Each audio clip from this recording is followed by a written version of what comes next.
Good morning to you. It's 7 o'clock. Welcome to Mornings with Ridge and Frost. It's our first day, so good morning from me as well. There is so much to fit in, so let's get right to it. A rail worker fights for his life after heroically trying to stop a knife attacker on a train in Huntingdon. We'll hear from someone who was on board. We had no idea where he was, and the conductor that tried to stop him, he got stabbed. We've spoken to the only survivor of the Air India plane crash about the miracle of his survival and the tragedy of the crash. When did you first realise something was wrong? It's quite difficult to explain. Do you remember it? It's very hard. William flies to Rio for his passion project, the Earthshot Prize, leaving behind scandal with his uncle Andrew. So we'll be talking to our very own Alistair Bruce about that just after past, and also if he thinks the royal family can move on after Andrew. Plus, in an exclusive interview, the US ambassador has told Sky News Britain should scrap its ban on drilling for new oil and gas in the North Sea if it wants to be the best ally to the US it possibly can.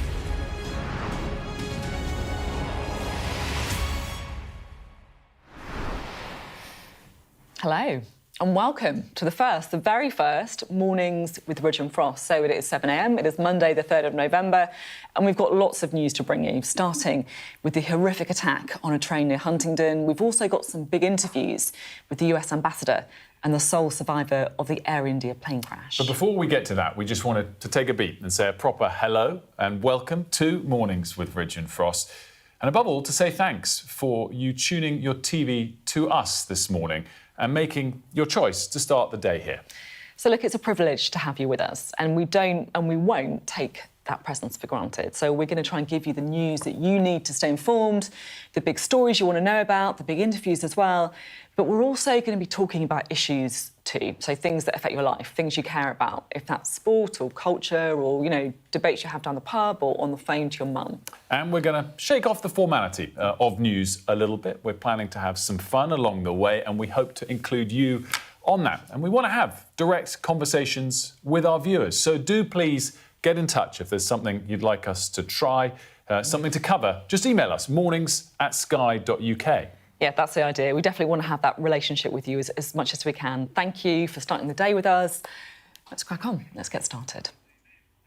Well, we do start with that horrific train attack that unfolded over the weekend, and a man working on that train has been hailed as a hero for protecting passengers from the knifeman and saving lives. He's still in hospital in a life-threatening condition. In total, 11 people were rushed to hospital after a knifeman apparently started stabbing people at random on the train to London. And look, it could have been worse if it wasn't for the quick thinking of the driver who made an unplanned stop at the nearest station, Huntingdon. Police are still questioning a 32-year-old man who is being held on suspicion of murder. He's now being treated as the only suspect after a second man was released with no further action.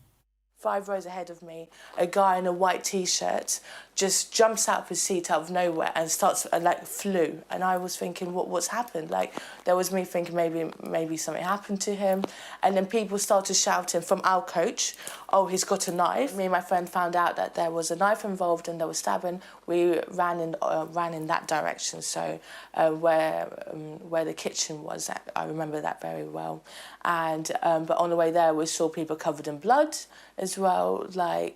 It was horrific. It was really horrific because we had no idea where he was, and the conductor that tried to stop him, he got stabbed as well. We were just trying to calm everyone down because there was a young child with us as well. He was around 6 years old and he hid in the toilet with his mum.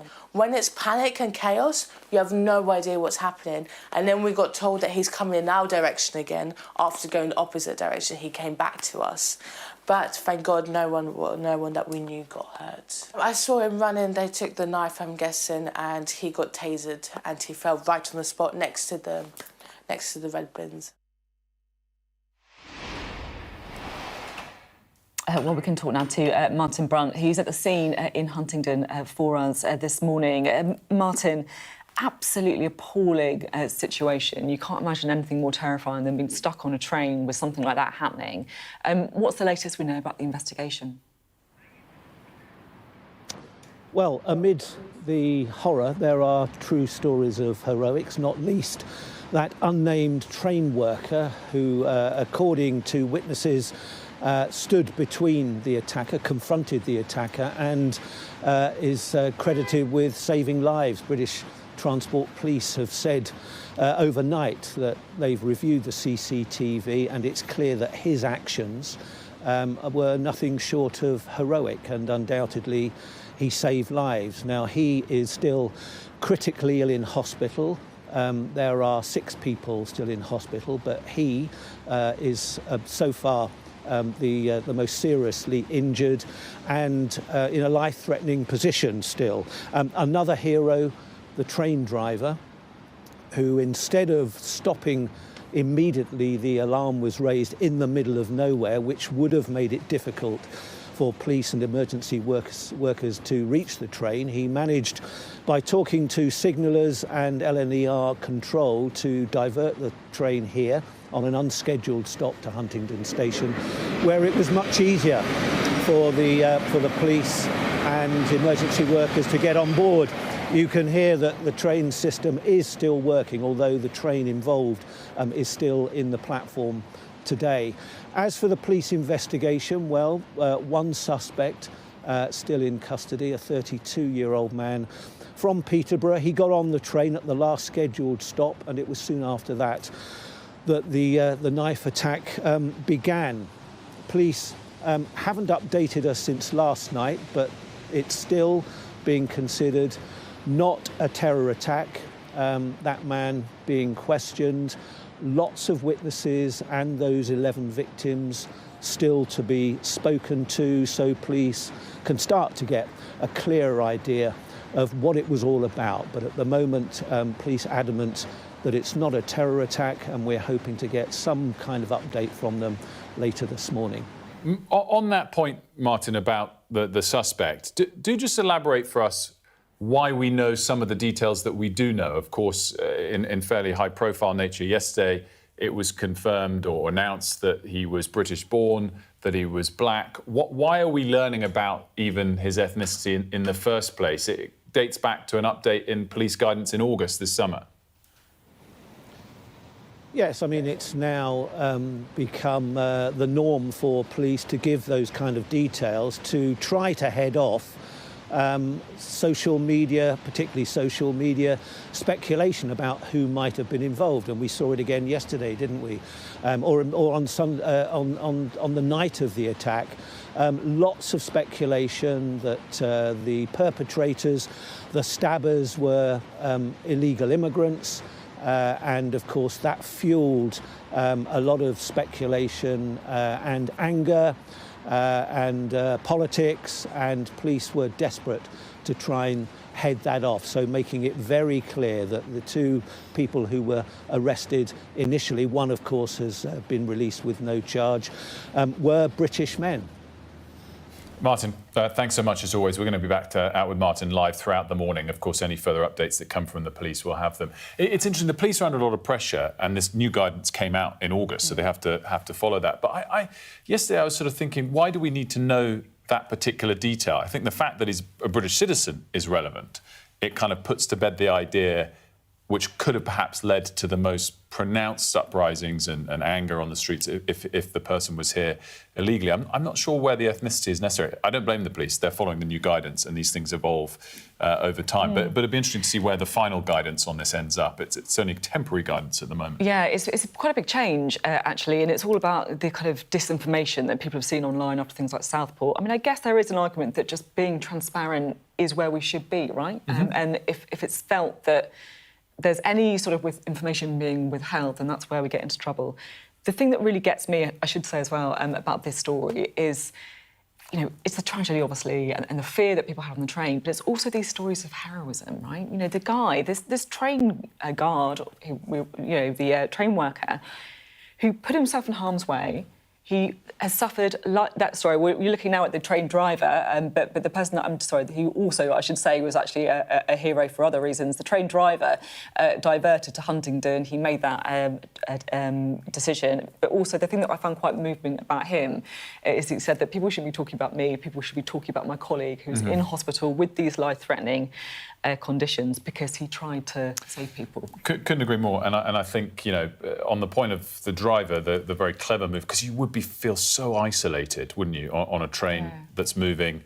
Even if it's stopped, the doors don't open unless you're at a platform. So very quick thinking on him. I'm glad you mentioned the word tragedy, of course, because it's relevant to the next story that we're going to be talking about. Yeah. Now, the Air India crash that happened in June was absolutely shocking. So the plane falling to the ground just minutes after it took off, and it killed 261 people on board, 241, and the people on the ground too. But one person survived. So Vishwash Kumar Ramesh was sitting in seat 11A. He managed to crawl out of the wreckage. And you might remember those extraordinary pictures of him somehow walking away from the rubble. His survival was a miracle, but it is a miracle that's also a tragedy because his brother was on that plane with him as well. I spoke to Vishwash Kumar, and honestly, it is probably the toughest interview that I've ever done. He is totally broken. He can't talk about that day. He can't talk to his 4-year-old son. He feels completely abandoned by the authorities. I suppose that's why he wanted to talk to us, to Sophy. He and the people he's close to say that Air India have failed in their most basic duty of care since the crash. Here's an extract of Sophy's extraordinary interview. What happened? When did you first realise something was wrong? It's quite difficult to explain myself. Do you remember it? It's very hard. So you took off, and then quite quickly, the plane, it stopped? It seemed to hang in the air. Is that right?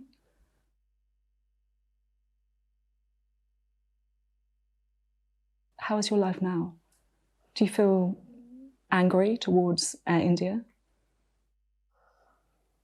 What can... Everything is changing, isn't it? After that crash. Like me, mentally, physically. Also my family is, Yeah. all family broke down. How's it been for your family? All it broke down and still. I'm so sorry that you didn't ask for this. You were the victim, and it's had this impact on you and the people you love.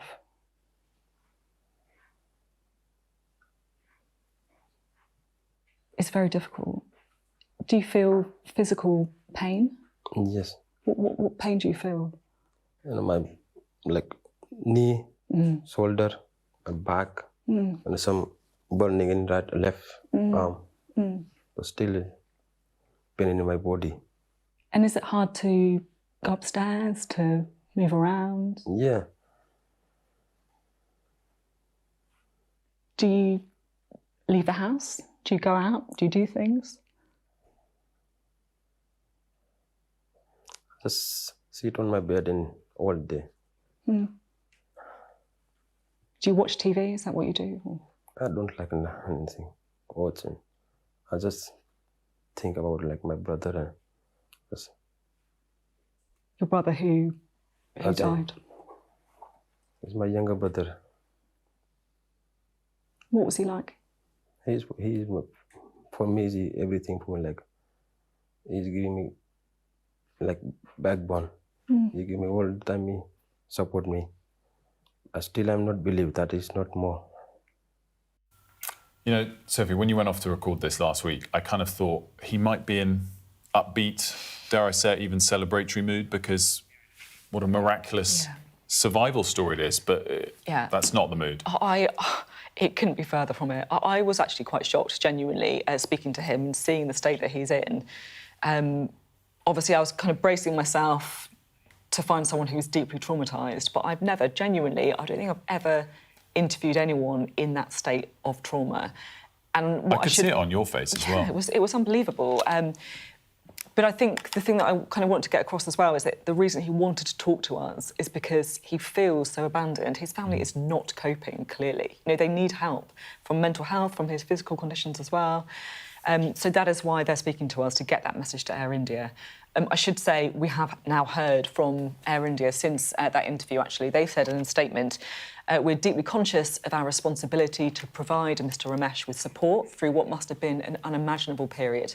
Care for him, and indeed for all families affected by the tragedy, remains our absolute priority. Senior leaders from across Tata Group continue to visit families to express their deepest condolences. An offer has been made to Mr Ramesh's representatives to arrange such a meeting. We'll continue to reach out, and we very much hope to receive a positive response. Should mention as well, we're going to play the full interview at 9:30. It's fantastic, and make sure to stay tuned for that. If you want to watch it now, you can. It's on our YouTube channel. There's a Ridge and Frost dedicated YouTube channel. You can watch that now. Now, the new US ambassador to the UK has a stark message this morning for the British government. Scrap the ban on drilling for oil and gas in the North Sea in order to be a better ally to America. I spoke to Ambassador Warren Stevens for his first broadcast interview since arriving in the UK this summer. He told me he thinks Ed Miliband is pursuing the incorrect policy and that President Trump has raised this issue with the Prime Minister, who he thinks is listening. I want the UK economy to be as strong as it possibly can be, and so the UK can be the best ally to the US that it possibly can be. And having a growing economy is essential to that, and the electricity costs make it very, very difficult. So I hope that the UK will continue to examine the policies in the North Sea, and frankly make some changes to it that allows for more drilling and more production, because you're using oil and gas. It's just you're importing it. Why not use your own? I don't think Ed Miliband is necessarily wrong, but I think it's an incorrect policy to ignore your fossil fuel reserves, both in the North Sea and onshore.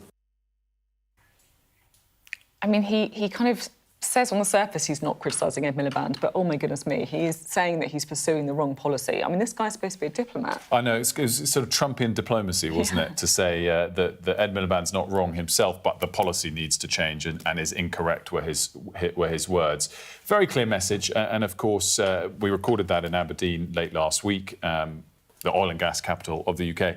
But don't let's also forget the timing of this. The Prime Minister and Ed Miliband off to COP, the climate change summit, over the next few days. So the timing is also feels, I mean, this is just my take, quite deliberate on the part of the US ambassador. And just as well, the difference to the words for Ed Miliband, that he also says in the full interview that we'll have at 8:10 that he thinks the Prime Minister is listening.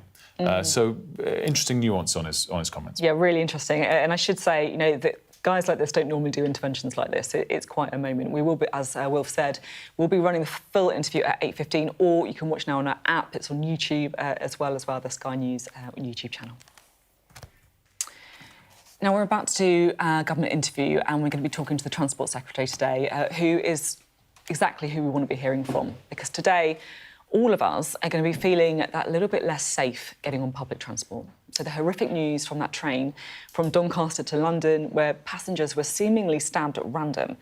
What can the government do, if anything, to keep us safe on our trains, tubes and buses? You know, should we be introducing metal detectors? Do we need more guards? Do we need to be cracking down on antisocial behaviour? An awful lot of questions to be putting to our next guest, who is the Transport Secretary, Heidi Alexander. Great to have you on the programme this morning. So first of all, what is the latest that you can tell us? It's been a very fast-moving investigation. It has, and I would like to thank the British Transport Police, who have been working around the clock since Saturday night when this attack happened, to conduct investigations. Obviously, there was only 8 minutes between the first emergency call coming in from the train and the suspect, who is still detained this morning, being arrested on suspicion of attempted murder. I would just like to start Sophie, though, by paying tribute to the incredible bravery of the train staff, the train driver who got that train into Huntingdon Station, the Network Rail controller, the signaller who got that train to a place of safety.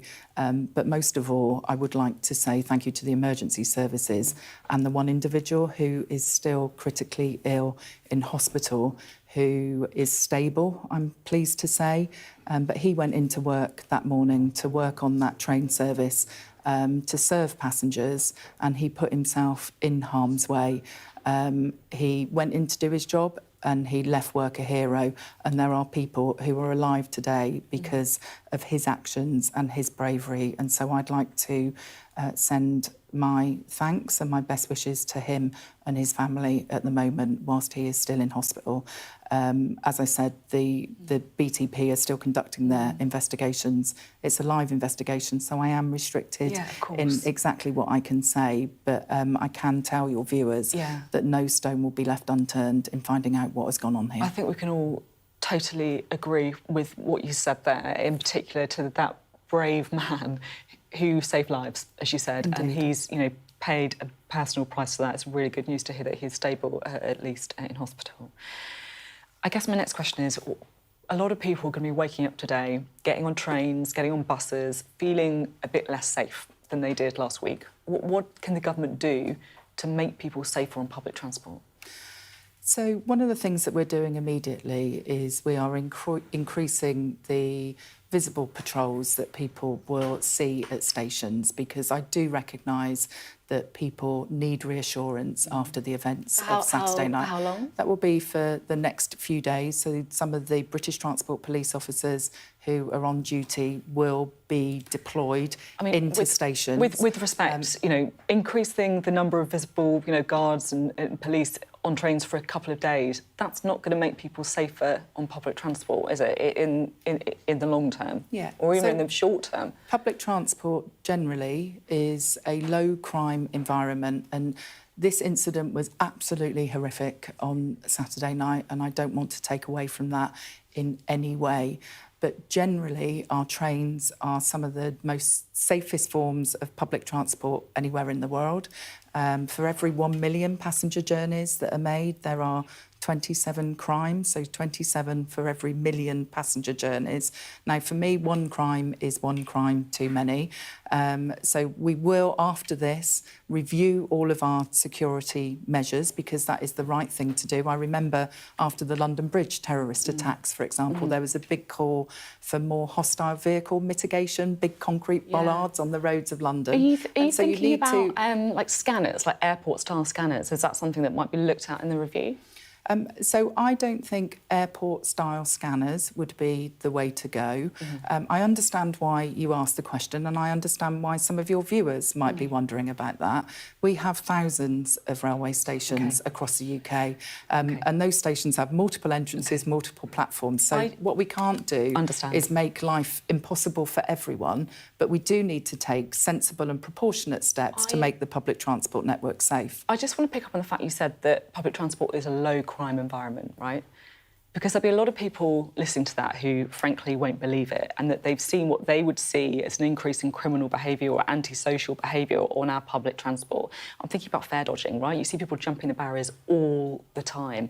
The Lib Dems and the Conservatives have called for a much larger crackdown on antisocial behaviour. People, listening to music without headphones on, stuff like that. And I obviously know this is very, very different things we're talking about. But I guess there is an argument that if people look around them and they see these kind of behaviours accepted on public transport, then we're just creating a climate where people just don't feel comfortable. Are you going to be tougher on this? So I think people vote with their feet. And actually, if you look at the number of people that are using the trains but that's this year compared to last year... That's because you have to often, isn't it? There's been a big increase. People have to get into work. There's been a big increase in the number of people who are coming So is that a no then? We're not going to do anything to tackle fare dodging? We're not going to if you just let me tackle antisocial behaviour? If you just let me finish making my point, Sophie, there has been a big increase in the number of people who are once again using the trains. And I think that is because people have confidence starting to have confidence again in the train service. Now, what I will make sure is that everyone who is using those trains can feel safe. The British Transport Police have got a particular focus on violence against women and girls at the moment. So nothing. You're not talking. You're not talking then at all about the fare dodging or anything like that. Oh no, very much so. Okay. People have to be paying for tickets, and we need to make sure that we crack down on fare evasion, because that is not a victimless crime. If people aren't paying for tickets to use the trains, then they are taking away vital investment from the rail network. Now, there's another story that I did want to ask you about this morning, because Wilfred has spoken to the ambassador to the US, Warren Stevens, who, I'll be honest, has had some pretty strong words, to say the least, about the UK's energy policy. He points out that energy costs in the UK are way higher than in the US, and he says that he's calling on the UK to re-examine its policies in the North Sea and, frankly, make some changes to it. So he's saying that Ed Miliband needs to start more drilling in the North Sea in order to help our economy. What would you say to that? Is he right? So our policy has always been a phased transition away from North Sea oil and gas. There are a whole host of licences that have been issued for exploration in the North Sea where production hasn't yet started. So whilst the government has said that we're not going to be issuing new licences, we are going to be using oil and gas from the North Sea for very many years to come.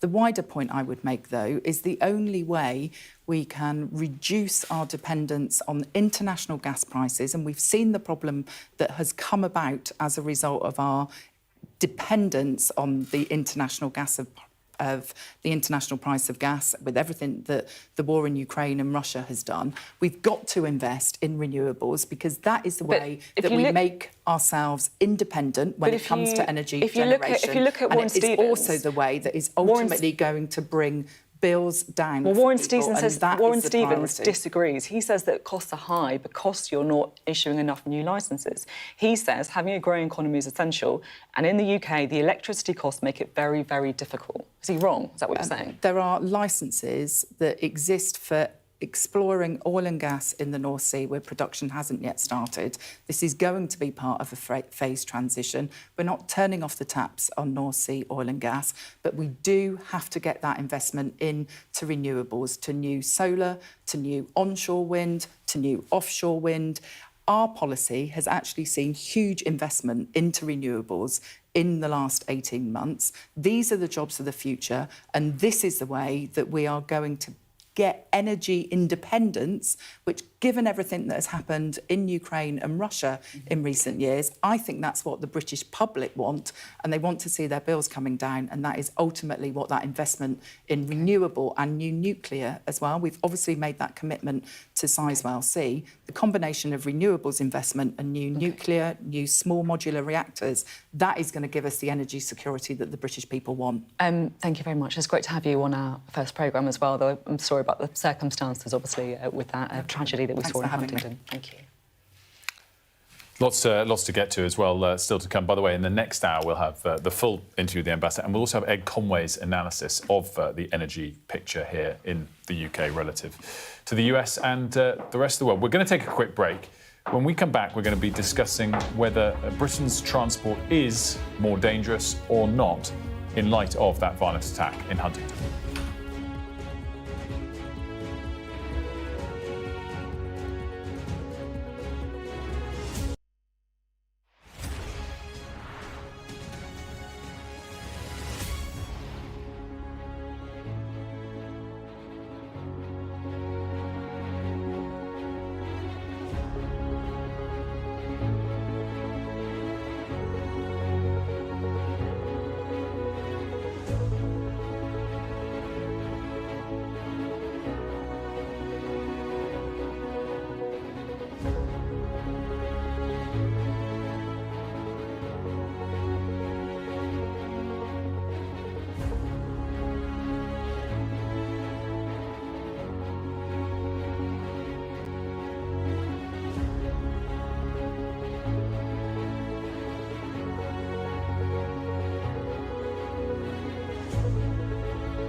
There's always more to the news than a headline. We want to discover, to delve a little deeper, to find out what's really going on.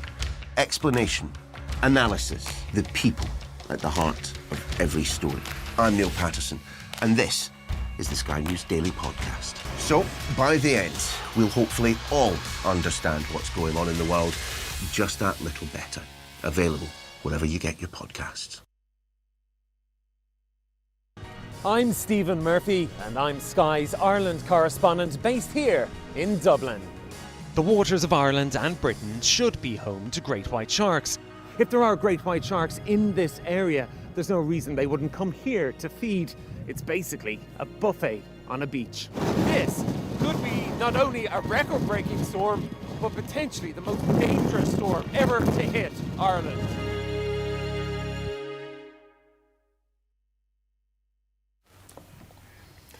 Welcome back to Mornings with Ridge and Frost, our very first day, no less. Police are still working to find out the motive behind Saturday's mass stabbing on a London-bound train.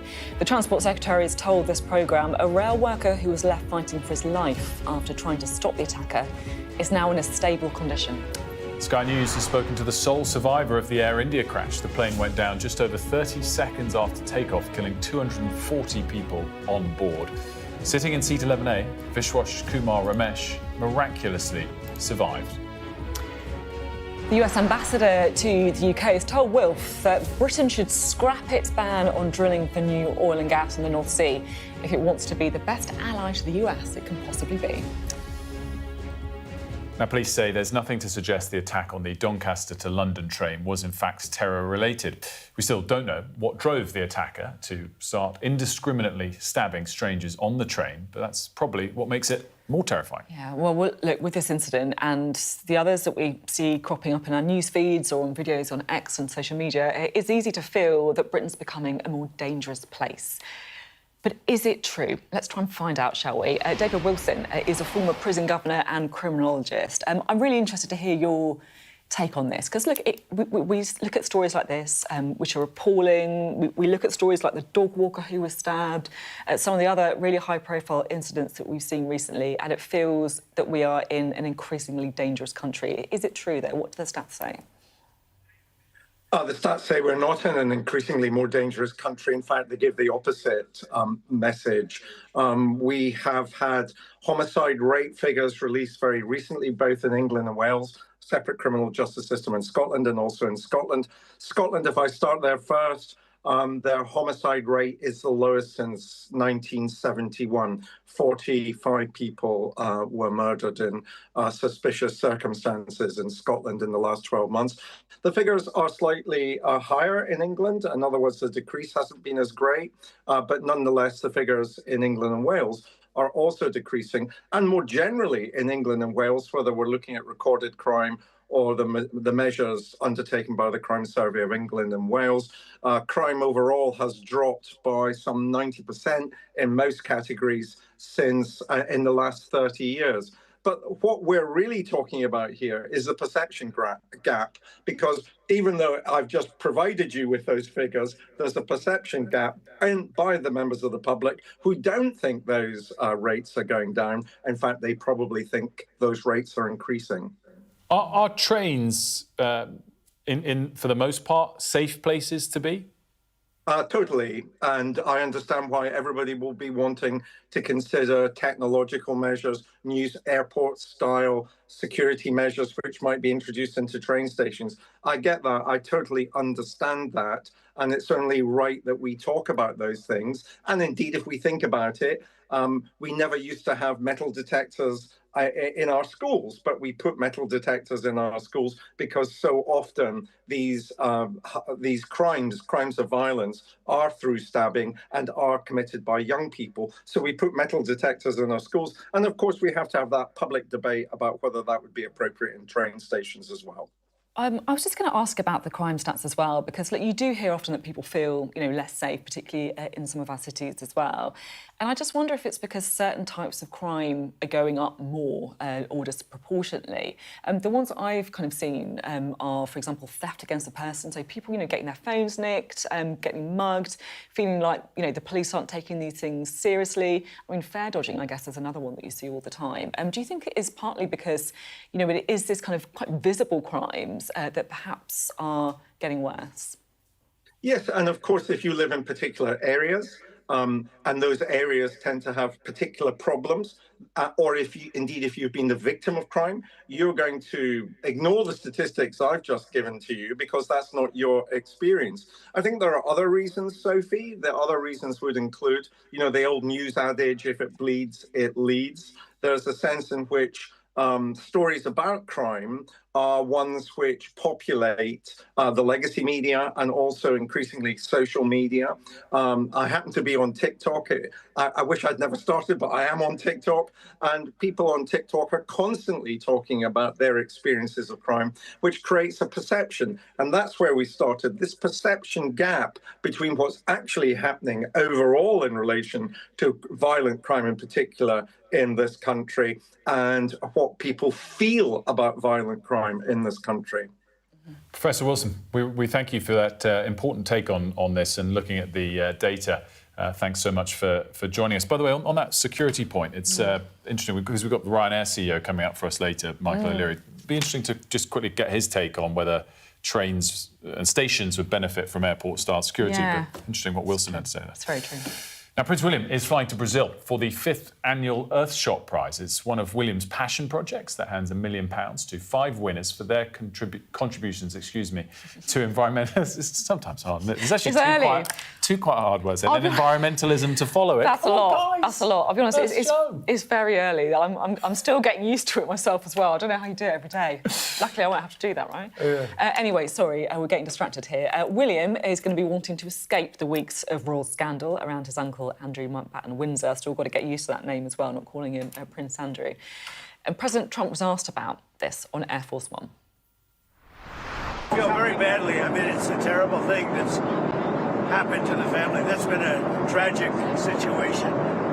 And it's too bad. I mean, I feel badly for the family. Delighted to say that Alistair Bruce is able to join us now, of course, our royal commentator.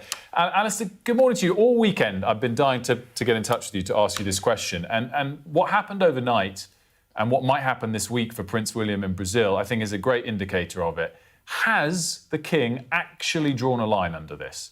Because the President got asked about it on Air Force One. I am sure Prince William will be asked about it this week. And I think it comes down to one fundamental point. Andrew, as he's now known, is no longer called Prince, but he's still the brother of the King, and he's still going to live in a different estate, maybe in a private residence owned by the King as opposed to a Crown Estate one. But on the surface, has enough really changed for the King to be able to draw a line under this?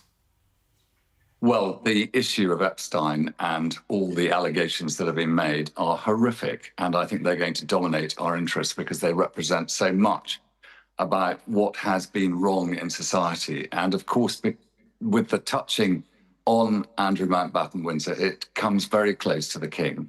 The King has acted in order to remove his brother from all elements of royal panoply, as it were, taking him out of the royal game.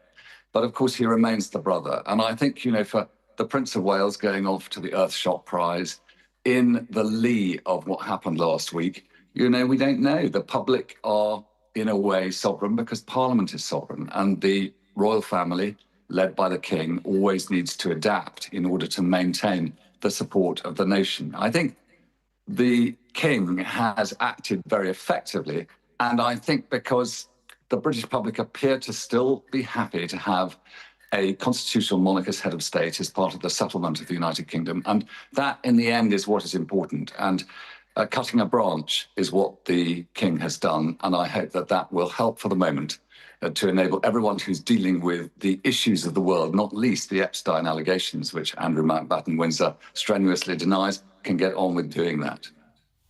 Alistair, can I just say before I ask my question, it feels like we've properly started now that we've got you on the programme. You know, the first show, it's like we've got to get Alistair Bruce on. Like, you know, we made it now, it's good. 100% agree. No, best of luck to you both. I mean, it's tremendous to see the new studio, to see you getting started, and I watched from the beginning. Well, we're not finished with you yet, Alistair. Yeah, I've got another one. Sorry, I just was fangirling for a moment. Alistair, look, you know a lot of people from the royal family. Can you just give us a bit of a sense about how difficult this whole saga has been for the individuals involved? Well, the King and the working members of the royal family feel that there is a specific duty to support the interests of the United Kingdom, not least its constitutional arrangements, and that Parliament can do what Parliament must.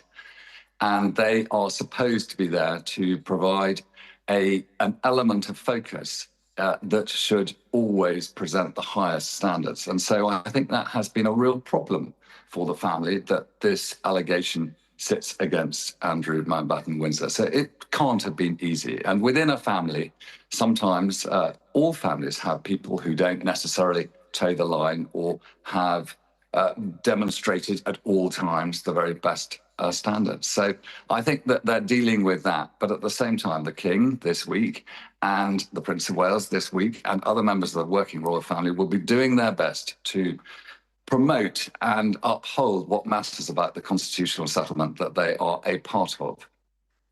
Alistair, a pleasure as always. Thank you very much. We look forward to speaking to you often. Do you know what, Sophie, just as you asked that question, I do also really feel for Princess Beatrice and Eugenie and all this. They have certainly done nothing wrong. Can't change your parents. They have been dragged through this as much as anyone else, and there's lots of moving parts to it. But I have a great sympathy for them at the moment. Yeah, that's a weird thing about the royal family, because it's like they've kind of got this state institution. As Alistair was saying, it's important for the interest of the UK, but it's also a family, which just makes all this stuff so much more difficult. Well, let's return now to our interview with the sole survivor of the Air India plane crash, Fishwash Kumar Ramesh. Now, when I first met him, honestly, I was a little bit surprised that he wanted to talk to me. And as you'll see from watching him, it's so apparent from the way he speaks how much that day in June has frankly destroyed his life and the trauma that he's now living with. But it became clear that more than just feeling broken, he feels angry with the way that Air India have treated him and his family, and he wants answers. What would you say to Keir Starmer, to the UK government? Take action today. If this was your family, what would you do? And if you understand that, you'll know what to do. Reach out to people like us and we can help you. I think whatever Keir Starmer can do to put the pressure on Air India will help. But as I said, there are people living with this, not just from the Air India side, but day to day they're back in these homes. And in the UK, many families have been devastated by this. So while we wait for Air India to do what's right, there's what the UK authorities and the system can do. Now, I should say at this point that we have actually just recently received a statement from Air India off the back of that interview saying that they're conscious of their responsibility to provide Mr Ramesh with support, care for him and all families affected should be a priority. And then they say that senior leaders from across Tata Group continue to visit the families, and then an offer has been made to Mr Ramesh's representatives to arrange that meeting.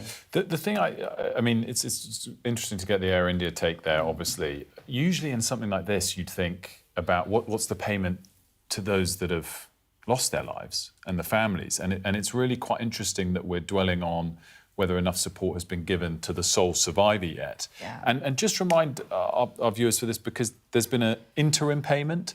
There might be more to come, and clearly the Air India statement is speaking to that. They're certainly not ruling that out. But, oh gosh, when you see on his face in your interview what he's going through, you know, the amount is how much he's got so far. Yeah, they've made this interim payment, it is interim as Wilf says, of $21,500, which is a flat rate to everybody impacted by this.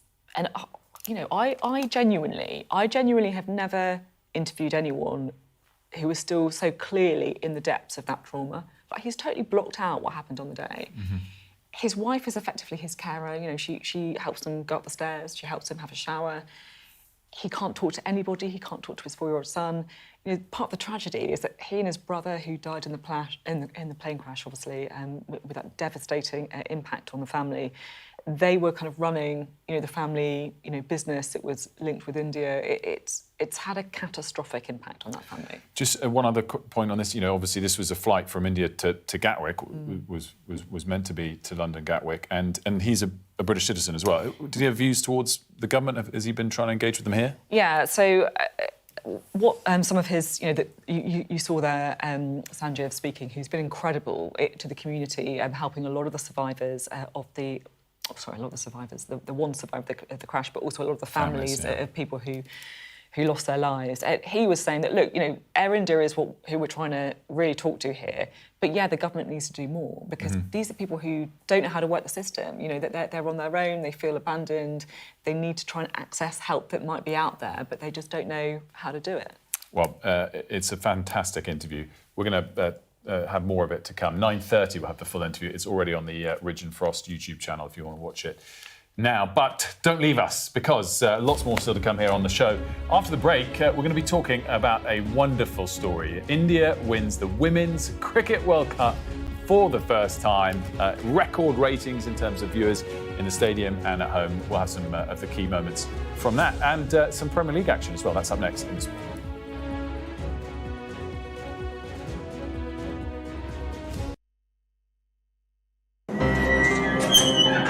We've come to one of Moscow's Cold War bunkers. It was built as a top-secret command centre. Being here really feels like you're stepping back in time. I'm Ivor Bennett, Sky's Moscow correspondent. A show of military might and menace. Courage, bravery and sacrifice will win the day. It's a new subject. They'll learn about combat drones, and some how to handle a Kalashnikov. The Kremlin continues to put forward its own version of events, both present and past. There's no mention of the fact that Russia invaded its neighbour. That's rewriting history, isn't it? Now we have to read it carefully. Vladimir Putin put forward his plan for a ceasefire in Ukraine, telling Kiev, pull out of your eastern territories and the war will end. Why should the West trust you? Frankly, I don't care whether the West trusts us or not. Vladimir Putin is already the Kremlin's longest-serving leader since Stalin. The question is, what will a fifth Putin term mean for Russia and the world? Why do you support Vladimir Putin, Mr. Segal? I can't answer questions that stupid. I've watched Vladimir Putin attempt to create a new world order. The St. Petersburg Economic Forum was the backdrop to Vladimir Putin's latest verbal volley that Russia could send missiles to other nations to target the West. Ambassador, I wonder, shall we have a quick word for Sky News? Is the West right? Are you fueling Russia's war machine? British media, oh my God, you're not afraid of being here. American journalist Evan Gershkovich is on trial here, but was first on display. Russia says Evan Gershkovich was caught red-handed, but has never produced any evidence to back that up. Sky News, get the full story first. Day. By popular demand, here we are. Donald Trump, it is quite the story. Wherever it goes, on Trump 100, we go with it. Tell us who you're looking for. Unbelievable we've come to this. Are you overstating the reach and significance of this deal? Not like you said it. From the UK? Why don't you go back to your country where you have a major migrant problem? It was 10 feet from it, and all of a sudden the shot's rang out. People impacted. I'll tell you on another day on the podcast what that was all about. Join us wherever you get your podcast. What might happen if Russia attacked the UK? This is clearly an enormous show of force. It is definitely out of the ordinary. We ran a war game with former ministers back in the hot seat. Ben Wallace. Amber Rudd. Jack Straw. It's the kind of war game that's genuinely tested inside government. The Russians are signalling that there may be an attack. Russia knows our weaknesses, but do you? I'm Deborah Haynes. From Sky News and Tortoise, this is The War Game. Listen wherever you get your podcasts. Just got a little bit of breaking news to bring you now because a train has derailed near Shap, which is in Cumbria. Ambulance services have been dispatched to the scene there. Sorry, I found you there after looking at the wrong camera. But look, it does look like it is quite a serious situation. A statement from the North West Ambulance Service saying they're currently assessing the situation, working with other members of the emergency services team. It's a train derailment. According to Avanti West Coast, which was the train firm involved, they said due to a derailed train between Penrith, North Lakes and Oxenholme Lake District, all lines are blocked. We're strongly advising customers not to travel north of Preston today. So that train derailed near Cumbria. Ambulances dispatched to the scene. We'll bring you the latest on that, of course, as it comes in. More to come as and when we have it. Right, Jackie has joined us. I am delighted to say good morning, Jackie. Good morning. I love what you've done with the place. Oh, thanks very much. Yeah, we just lick a paint. We pulled it all together. And great to have you in. And we have a fantastic story to kick off with. Oh, yeah. I was watching this yesterday, TV hopping, one room, cricket, Women's World Cup, other room, football. And honestly, I was gripped by the Women's World Cup. I haven't watched a huge amount of it, but you just knew that if India could win this final, and they'd been to finals before and fallen at the last hurdle, if they could win this, it was going to be massive for women's cricket. It was like their lionesses moment. It would change the game going forward, because if you've got 1.3 billion people, in your country with the potential for their children, their little girls to play cricket, I mean, that's massive, and the money will go up and all the rest of it. So I was watching it thinking, oh, they've made a great start, fantastic. Deepti Sharma, who was the player of the tournament, got 5 wickets and also scored 58. They made 87 from Shafal Verma, which was, you just thought, oh, this is looking quite promising. Yeah. This is a really, really, really good start. There's Deepti. But this was the winning moment when the captain got that flying catch. And they were looking quite shaky at the end, India, and you thought, oh, South Africa might just do this. It was a run chase for South Africa that was quite doable, and you thought, they're going to do it. But they kind of got themselves back together, and that was the winning moment, and then the whole place erupted. It was packed. Couldn't get a ticket for it. I've got a soft spot for women's cricket, I have to say. We like girls' cricket, women's cricket. We're kind of members of the Oval, so we go down there quite a lot. Nice. It is, I think, the most wholesome thing ever, women's cricket. I love it. And the skill level as well of the players is really, really high. And the fielding, my goodness, the fielding from India, direct hits, amazing catches. And you think, they are fantastic. They are a well-drilled team. But going forward, you think, if India decides women's cricket is a big deal, then women's cricket is a big deal, and the money is following really quickly. And this was obviously, just quickly to wrap this one up, it was in India. Yep. 35,000 in the crowd, and we think the highest ever broadcast for a women's cricket match ever. We haven't got the numbers yet, but that's the but you can imagine that it was going to be. But there was also, so many people in that team that little girls could relate to. Totally. Sort of tomboy girls, the long ponytail girl. I mean, there was kind of something like, I could be that. Yeah. You could definitely see that. And they also laugh when they make mistakes. Yeah. Oh, I've dropped it, and that's a little bit funny because it's sport and it's meant to be enjoyed. That's also really nice. Mm-hmm. Let's pivot to the Premier League action yesterday. It was a great set of games on Sky. It was. City coming in at the later kick-off against Bournemouth have been pretty darn good. Well, obviously, they were second in the league going into the day, and you think, well, they can't possibly keep this up, but they are a really good team. And you thought, City haven't been completely consistent through this season. But, Erling Haaland, I have long suspected he's a robot. He looks like a robot, he performs like a robot, he's a robot. Didn't look like a robot for some parts of last season, to be fair. No, he didn't.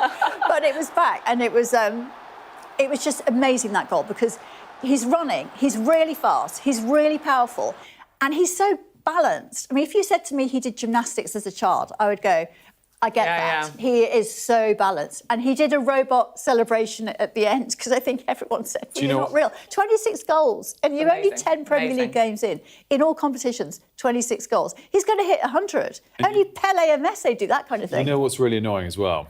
Is Sophy had him as captain this weekend. Of course I did. And your fan, did you? And do you know what? I really pains me to say this. She's top of the Sky League. Of course she is. And she has double the points that I have after however many games. Basically, what we all agree is fantasy doesn't matter. Jackie agrees. It's not worth talking about. I can hear the gallery booing in my ear at this How? point, so thanks for the support, guys. How? I mean, how do you have the time? I'm a loser. I'm going to I'm a say you massive don't. loser. I'm going to say this now. You don't have the time. So ditch it now. Well, do you know what annoys me is how does she have the skill? true. It's really annoying. She's top. At least the only other thing I could say is what really Arsenal. matters. Arsenal. Top of the Premier League. Nice one, Jackie. But they've not conceded really either. I mean, that goalkeeper's got barely anything to do. He might just get a deck. You might as well get a deck. My team. double Arsenal defences are helping me out, Will, so thanks There we for go. that. There we go. Well, isn't that annoying? Yeah, But, all hail Declan Rice. That team. there we go. Some nice Arsenal goals there as well. And great stuff, Jackie. Thanks very much. Lovely to have you with us, Jackie. It's lovely to be here, I think. Right, we are going to end this hour. I think we've got about a minute or two left with a little bit of Wilf and Sophie quickfire questions for each other. Yeah, we're trying to get to know each other. You guys get to know us. Right, I'm starting. OK. We haven't got long. Early night or all-night party? These days, unquestionably early night. I'm not sure ever it was all-night party for me, but I used to like to stay in the pub until closing time. OK. But... What, 11? That's not an all-night party. No, Will. exactly. Nightclubs kind of scared me. They involve dancing. I'm rhythmless, tall, everyone can see me on the dance floor. Awful. Awful. It's funny, but my first question for you is drink of choice. Oh, red wine. Love a red wine. Really? Yeah. You had a cider the other day in the pub. Yeah, that's when I'm trying to be sensible. I have half a cider. To be sensible, you have a water. And we have to get up at 3 a.m. from now on. Yeah, no, I know. I made it this morning, though, so, Okay. you know, come on. Right, country pub or fancy restaurant? Country pub, always. Yeah, great answer. But I like a fancy restaurant too, so Greedy is my middle name. Paolo Di Canio or Chris Waddle? Oh, how can I? That's a good one. She's a Sheffield Wednesday I mean, Di fan, if you Canio, haven't noticed. I have stronger memories of Di Canio. You've got to go Waddle. He was more of a Go legend, wasn't he? Yeah, But go Di Canio was I loved Di Canio. Yeah. I did. Oh, that's hard. Oasis or Blur? Oasis, hands down. I've still got FOMO that I didn't get tickets to that tour, and I don't quite know how I'm going to rectify it. We're out of time. We're out of time. I've got so much more to do. We'll see you in just a couple of moments. Don't go anywhere.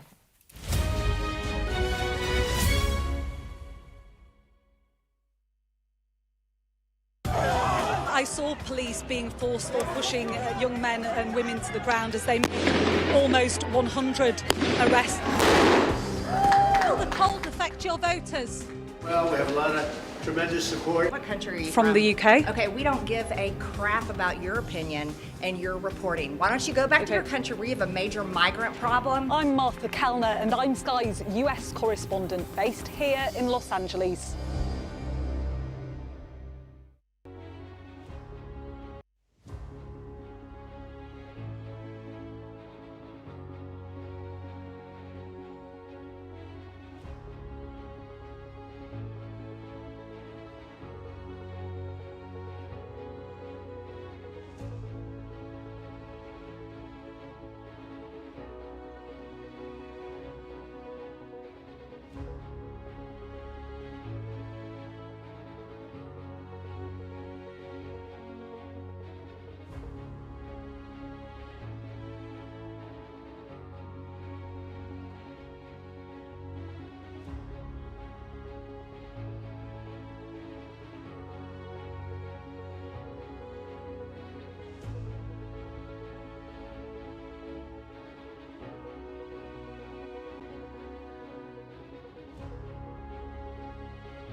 Good morning. It is 8 o'clock and welcome to Mornings with Ridge and Frost. It is our first day. Good morning from me as well. We have some breaking news this morning. A train derails in Cumbria. We'll bring you the very latest on it as we get it. Also ahead. Oh, sorry about that. Getting used to the co-press.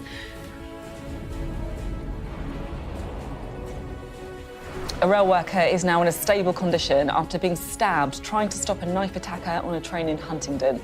We hear from someone who was on board. We had no idea where he was, and the conductor that tried to stop him, he got stabbed. We've spoken to the only survivor of the Air India plane crash about the miracle of his survival and the tragedy of the crash. When did you first realise something was wrong? It's quite difficult to explain. Do you remember it? It's very hard. The US ambassador to the UK has told Wilf that Britain should scrap its ban on drilling for new oil and gas in the North Sea if it wants to be the best ally to the US it can possibly be. We'll be talking to the Chief Executive of Ryanair, Michael O'Leary, about his latest results and his comments for the Chancellor ahead of the budget. Plus, there are also warnings of high street baby scan clinics putting pregnant mums at risk.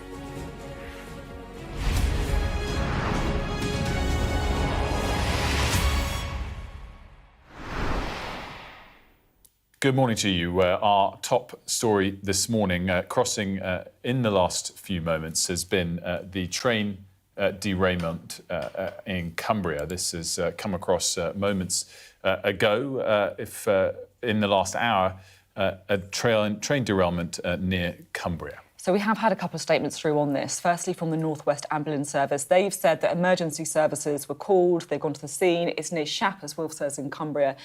And obviously, as you'd expect, this is causing a disruption. National Rail says all lines are blocked between Penrith and Oxenholme. Disruption expected until the end of the day. So we know so far the train's derailed near Cumbria, ambulances at the scene. And, of course, we'll bring you more on that as we get it through. Avanti West Coast literally just tweeted, actually, they just to add to this, that they're saying everything north of Preston is blocked. Don't attempt to travel north of Preston. And if you've got tickets for journeys dated on the 3rd of November north of Preston, you'll be able to use them tomorrow as well.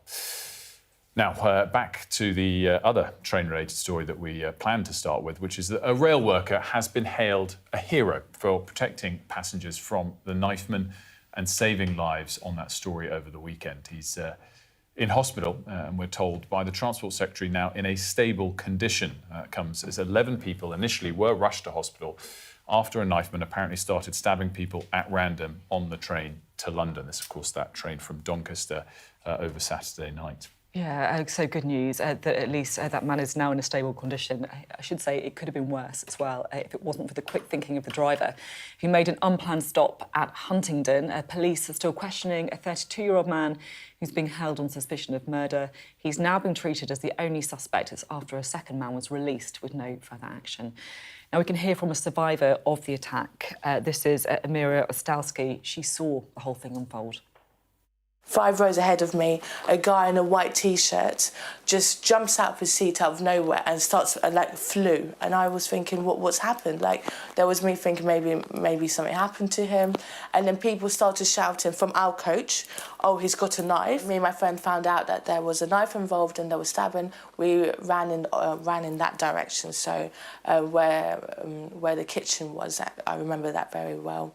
And but on the way there, we saw people covered in blood as well. It was horrific. It was really horrific because we had no idea where he was, and the conductor that tried to stop him, he got stabbed as well. We were just trying to calm everyone down because there was a young child with us as well. He was around 6 years old and he hid in the toilet with his mum. When it's panic and chaos, you have no idea what's happening. And then we got told that he's coming in our direction again. After going the opposite direction, he came back to us. But thank God no one that we knew got hurt. I saw him running, they took the knife, I'm guessing, and he got tasered and he fell right on the spot next to the red bins. Well, Martin Brunt's at the scene for us in Huntingdon this morning. Martin, you get a feel from that survivor of how horrifying it must have been on board, and it could certainly have been worse if not for the heroism of some passengers and the security worker who stepped in.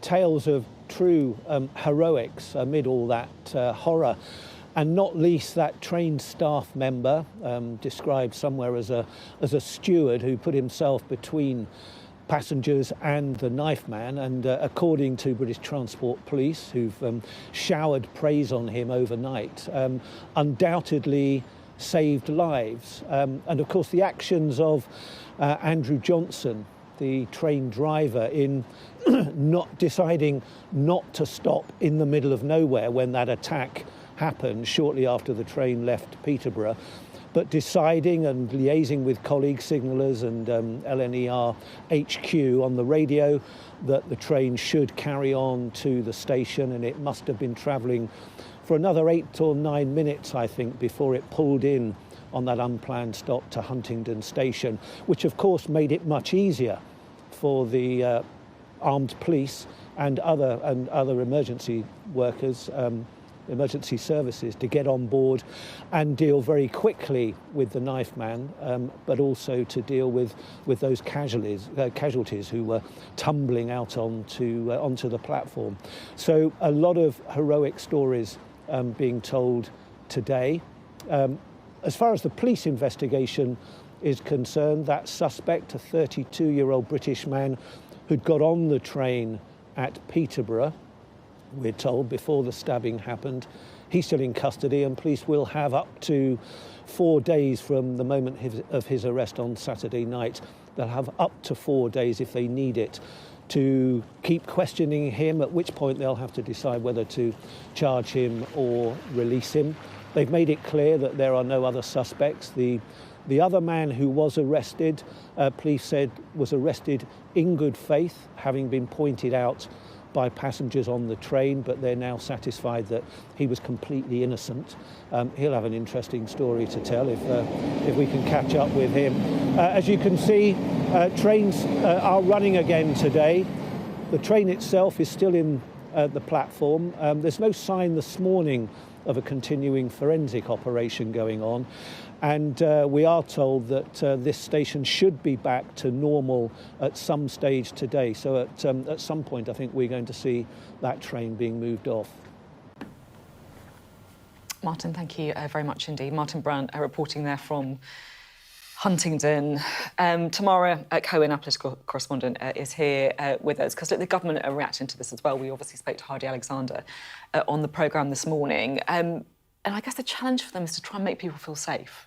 Absolutely. Keir Starmer called it appalling and concerning over the weekend. I think we expect the Home Secretary to give MPs an update later as to where they are with the investigation. But yeah, a lot of focus on how you make people feel safe. And this is one of a series of knife crime incidents we've had over the last few weeks. And you've already got politicians from other parties asking about the measures the government are going to take. The Conservatives' Shadow Home Secretary Chris Philp has written an article today, some quite controversial ideas. He said radical action is needed, including facial recognition in town centres and increased use of stop and search, which the Conservatives really turned against a few years ago, saying it increased racial profiling. The Lib Dem leader Ed Davey has also talked about those measures. But Heidi Alexander was talking to you about patrols at stations, having British Transport Police at the stations to reassure people, but only for the next few days, because she said really trains are quite a low crime environment, and we have to be honest about the fact that that is not one of the places people are most likely to suffer crimes, but people will want reassurance in the next few days. So I think there will be a debate about how you keep people safe from knife crime. I was on the election campaign with Keir Starmer when he called it a national crisis. You might remember he appeared with Idris Elba at several events, the actor and knife crime campaigner. He talked about wanting to take knives off the streets. Is that going to work? I think will be the question that people are asking. Yeah.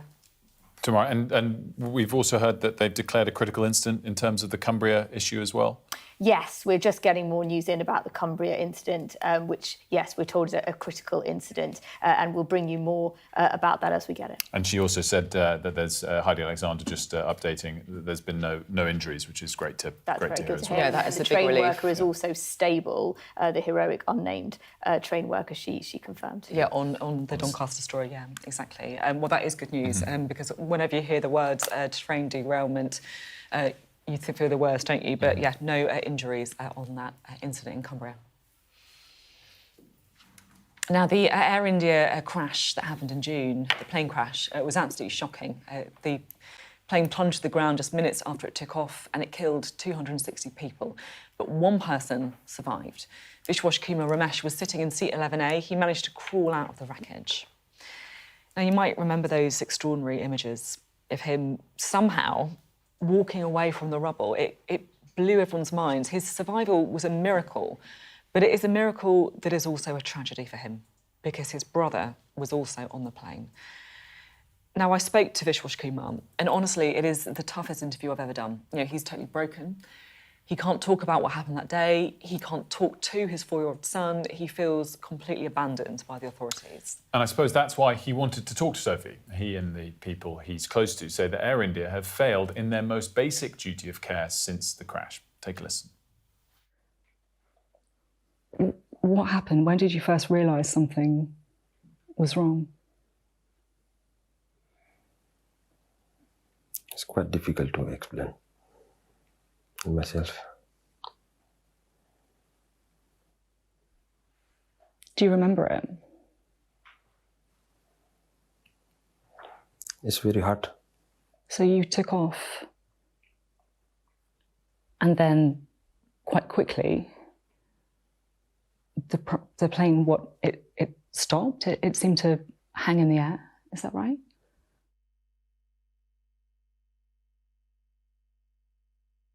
How is your life now?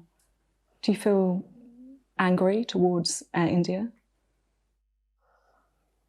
Okay. Everything is changing, isn't it? After that crash. Like me, mentally, physically. Also my family is, Yeah. whole family broke down. How's it been for your family? All it broke down and it's still. I'm so sorry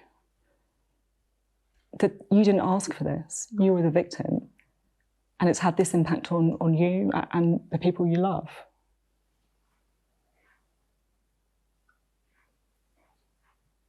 It's very difficult. Do you feel physical pain? Yes. What pain do you feel? My knee, shoulder, and back, and some burning in left arm. But still pain in my body. And is it hard to go upstairs, to move around? Yeah.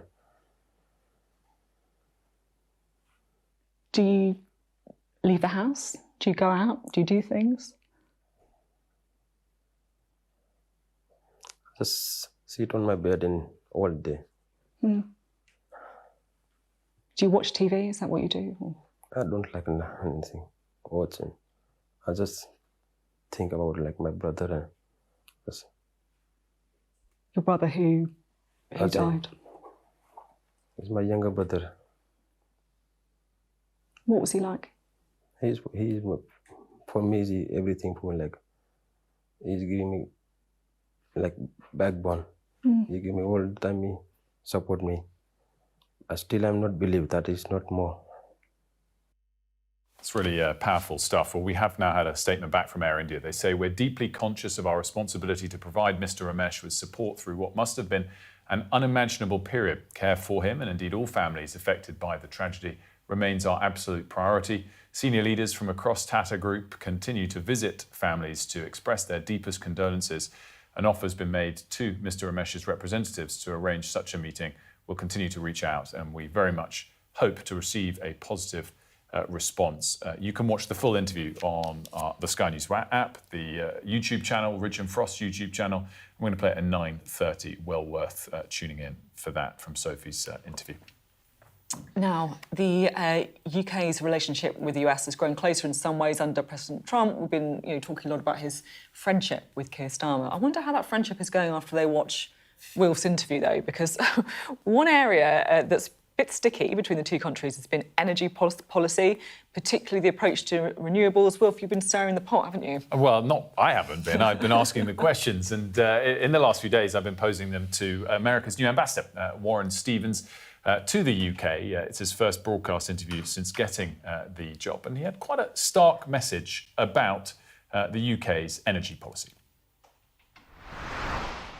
Energy costs are 4 times ours. Electricity costs are 4 times ours in the UK versus the US. And I want the UK economy to be as strong as it possibly can be. And so the UK can be the best ally to the US that it possibly can be. And having a growing economy is essential to that. And the electricity costs make it very, very difficult. So I hope that the UK will continue to examine the policies in the North Sea, and frankly make some changes to it that allows for more drilling and more production, because you're using oil and gas. It's just you're importing it. Why not use your own? You've spoken directly to the Prime Minister in the meetings you've had with him about it, including when President Trump has been in the room as well. Yeah. What were those meetings like? Was the Prime Minister listening to the message? Oh, absolutely. Yeah, absolutely. And I think there are certainly members of the government that are listening to that. And there is a little bit of movement to make some changes to the policy, and I hope that'll continue. So if the Prime Minister is starting to get the message, is Ed Miliband wrong, do you think? Wrong in what sense? In sticking to his belief that the UK should be prioritising net zero by 2030 and not generating new oil and gas drilling licenses.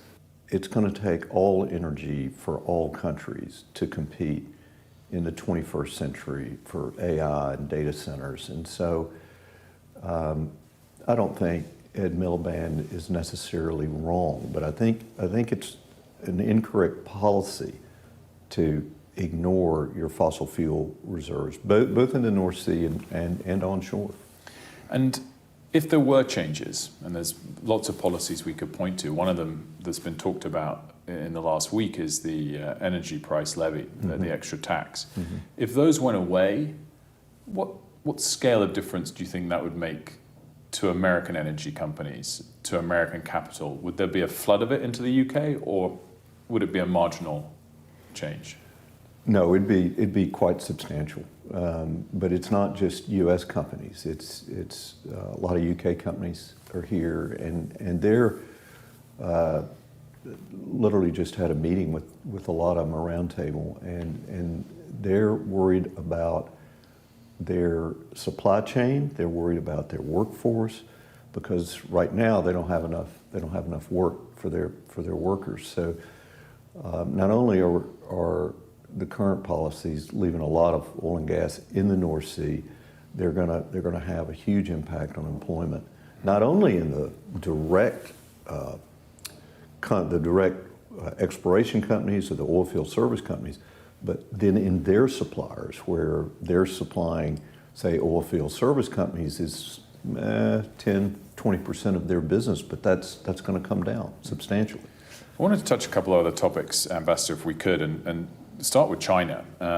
As you've seen in the last couple of weeks in the UK, there's been a real debate as to whether or not China qualifies as an enemy. Amazing comments in the last days from President Xi and President Trump on the relationship. Are we now, in fact, looking potentially going forward at calling China a partner? I would hope so. I would hope that would be terrific. But China has definite designs on things. They have ideas. They're patient.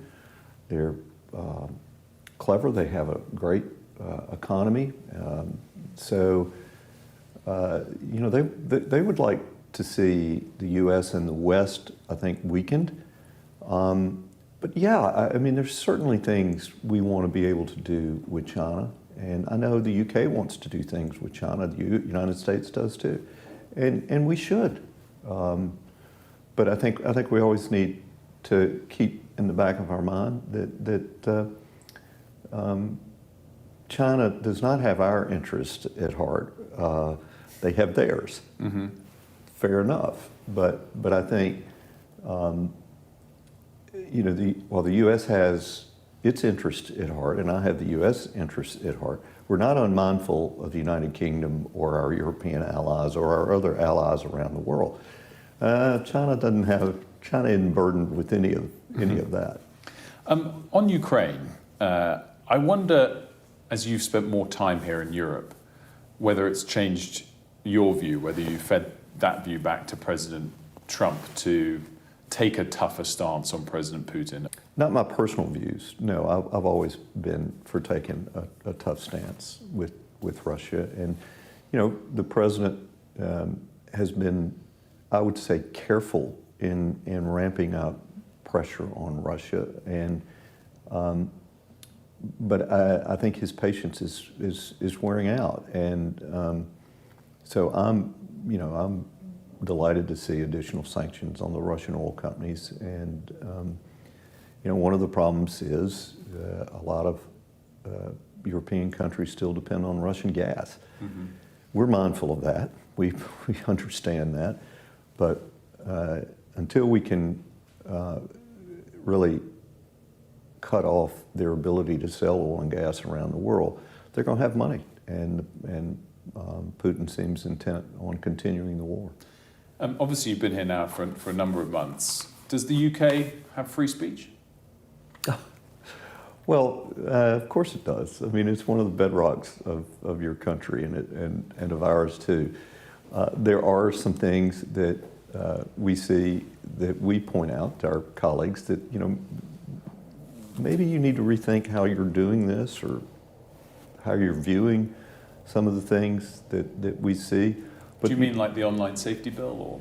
Well, the online safety bill is part of it, but I think there are other things. I'm drawing a blank on the name of the comedian who got who got arrested at Heathrow, and you just have to scratch your head about that. Mm-hmm. And I think the Prime Minister said, "Yeah, we shouldn't have done that." Those are the kind of things that you see, and frankly, some of those things could happen in the U.S. too, where people get, so we call it being canceled, for saying something, but they're not going to get arrested. Yeah, I wanted to talk a little bit about the Trump-Starmer relationship directly. Clearly, it's some more trade deals the president's announced in Asia over the last week. The tariff rates tend to be 30%. The UK rate still stands out as the best. Would that deal have happened if not for Prime Minister Starmer personally and his relationship with President Trump? They have a great relationship. And obviously, no one knows if that would have happened without the Prime Minister. But I know, again, back to the special relationship, the President really loves this country. And I don't think it's coincidental that the tariff rates on the UK are generally a third or at worst half of what a lot of other countries are facing. I think the Prime Minister and his team did a great job of positioning the United Kingdom to be the first trade deal, but also the best one that's been struck. Do you think they could go up? Could we be punished as a nation if we did something that displeased President Trump? Boy, obviously I really don't know, but it would have to be something pretty severe, I think. That's not the way the president views things. That was Ambassador Warren Stevens. Well, I'm delighted to discuss all of the key takeaways. We're joined by our economics and data editor, Ed Conway. Ed, good morning. Thank you for having me. Welcome to Ridge and Frost. You've got some... One day I may have a chair, but for the time being... No, but this is intentional. We're not just... it's because very quickly we're going to get... Who's taller? ...to the... Well, don't get me standing Who up. is taller? Well... I am. But, he won't actually. Well, no, look, he's the only person that I don't mind standing up with because I don't look like Shrek. Come on, then, let's get to the charts. Okay, let's get to the charts. Shall I show some? I wasn't even meant to stand up for this, but I'm going to stand up for it. But the central part. This is off script. I'm now completely out of the lights, as you can see. I'm like all dark now. Anyway. The central part of this, that Ambassador Stevens is saying, we've got very high energy costs. Yeah. Is he right with that assertion? Yeah, and he is particularly focused on this kind of. He's talked about it a lot. He's tweeted about it. He's certainly talked to the Prime Minister about it. And when you look historically at the UK and our energy costs, that's gas prices. Okay, if you can see that, there's gas prices right now. That goes back to the 1970s. Never been higher. Power prices, so electricity, again, never been higher than now.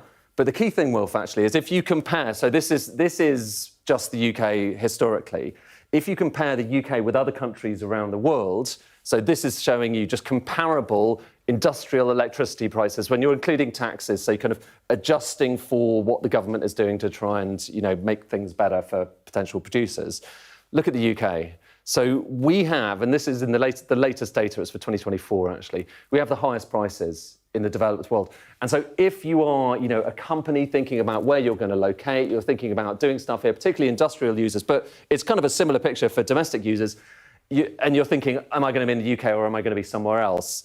Then that's a pretty stark picture. And I think that underlies a lot of what the ambassador is concerned about. I'll be honest, I find this quite staggering. When you look at it like that, all laid out, it really is quite something. And obviously it matters because it's how much money we're all paying, but I guess it matters for jobs as well and the economy. Yeah, because if you're a business, like I say, and you're looking at where am I going to put my next site, and it's if you're kind of an energy-intensive business, you're looking at this and you're thinking, well, golly, I don't know if it's the UK, I don't know if it's Ireland. Canada. It's going to be Canada. And by the way, the US actually isn't in these comparable data, but the US is basically somewhere down there. Okay, and that's there's shale, there's fracking, which means that energy prices are much lower over there. Europe is mostly up here, but the UK is higher, and part of the consequence for that, Sophy, like you're saying, is what does that mean for the economy? What does it mean for all of our jobs?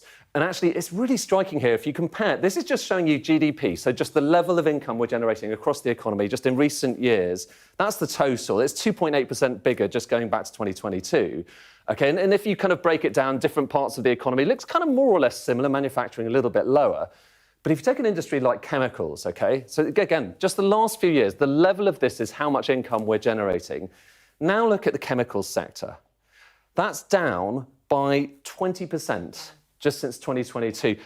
We have never seen anything like that, never. And I'm going around all the time, I'm going to talk to kind of firms, particularly in chemicals, but other energy-intensive producers who are just saying, we are in something that's totally unprecedented at the moment, and that is going to have a reflection on jobs. And unfortunately, there's going to be more news on that. I know this because we're talking to people at the moment. There's going to be more news on this in the coming weeks and months, and it's not going to be great news, unfortunately. It's absolutely fascinating that. We have to work out that transition to the wall a bit better. That's the only thing. But once we get there, he's the best in the business. I'm glad we saw. I'm glad we saw how tall you are, Wilf. Well, Wilf proved that he is taller than Ed Conway, which is our important takeaway. Well, it's in the millimetres. What's important is that analysis, which Ed always leads the charge in broadcast for. Ed, great stuff. Thanks so much for that. After the break, we're going to be talking to the boss of Ryanair, Michael O'Leary. He'll probably have views on all of this and, no doubt, on Sophie's extraordinary interview with the only survivor of that Air India crash. We'll be right back.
There's always more to the news than a headline. We want to discover, to delve a little deeper, to find out what's really going on. Explanation, analysis, the people at the heart of every story. I'm Neil Patterson, and this is the Sky News Daily Podcast. So, by the end, we'll hopefully all understand what's going on in the world just that little better. Available wherever you get your podcasts. I'm Stephen Murphy, and I'm Sky's Ireland correspondent based here in Dublin. The waters of Ireland and Britain should be home to great white sharks. If there are great white sharks in this area, there's no reason they wouldn't come here to feed. It's basically a buffet on a beach. This could be not only a record-breaking storm, but potentially the most dangerous storm ever to hit Ireland.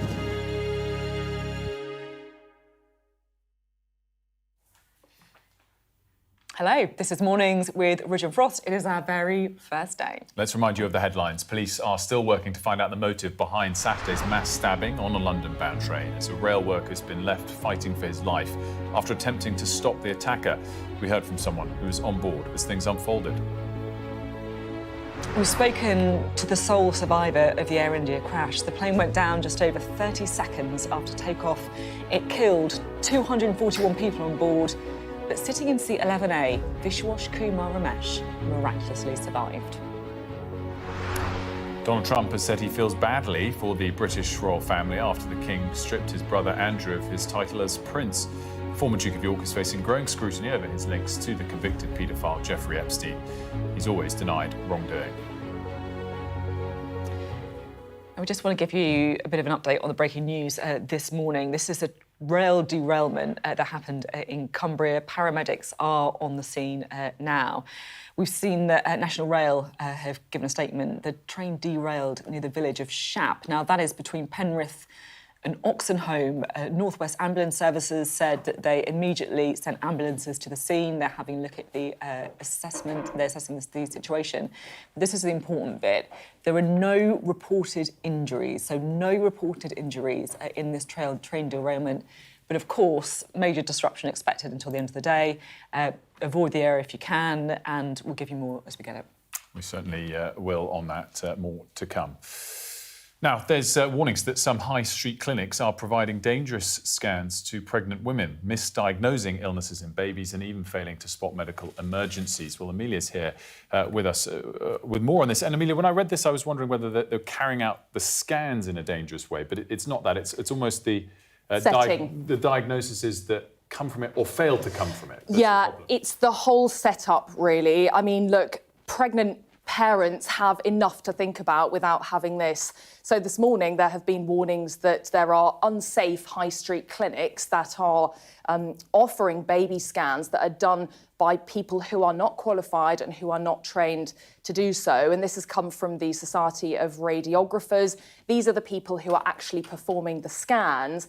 And they have said there's been a proliferation in high street clinics that are offering mothers-to-be scans that are done by people who aren't trained, who aren't qualified, and that this is leading to a rise in medical emergencies with pregnancies being missed. And, you know, you might think that when you turn up for a scan, that you are going to be seeing someone who knows exactly what they are doing. But in some cases, there are warnings that if you attend a private high street clinic, this just might not be happening.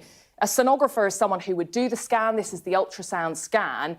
But this is not a protected term, so this is something that the society is wanting to change so that they are licensed, much like you and I would see a doctor or a dentist. But we've got some examples that they've given us of some of the things that have been missed. One of them, an example, a blood clot being misdiagnosed as a malformed fetus. The mother there was advised to have an induced miscarriage despite the fact the baby was healthy. Secondly, ectopic pregnancies, which can lead to life-threatening outcomes, are also being missed. And others include abnormalities with the baby are being missed, and these are things that really should have been detected. And the society is basically saying also that some people who have been working within the NHS, who have been struck off the medical register, i.e. banned from working within the NHS, are still finding employment in private practices, private, settings on the high street. The government has responded. The Department for Health said they're committed to ensuring that all the appropriate regulations are considered for health and care professionals. But mothers will be and parents will be really worried about this news. Amelia, thanks so much. An important one for summing that up for us, Amelia Harper there. We can take a quick break here. We've got two big interviews still to come. This hour we'll be joined by the Shadow Home Secretary, Chris Philp. Lots to get to with him. And we're joined by the outspoken CEO of Ryanair, Michael O'Leary. Don't go anywhere.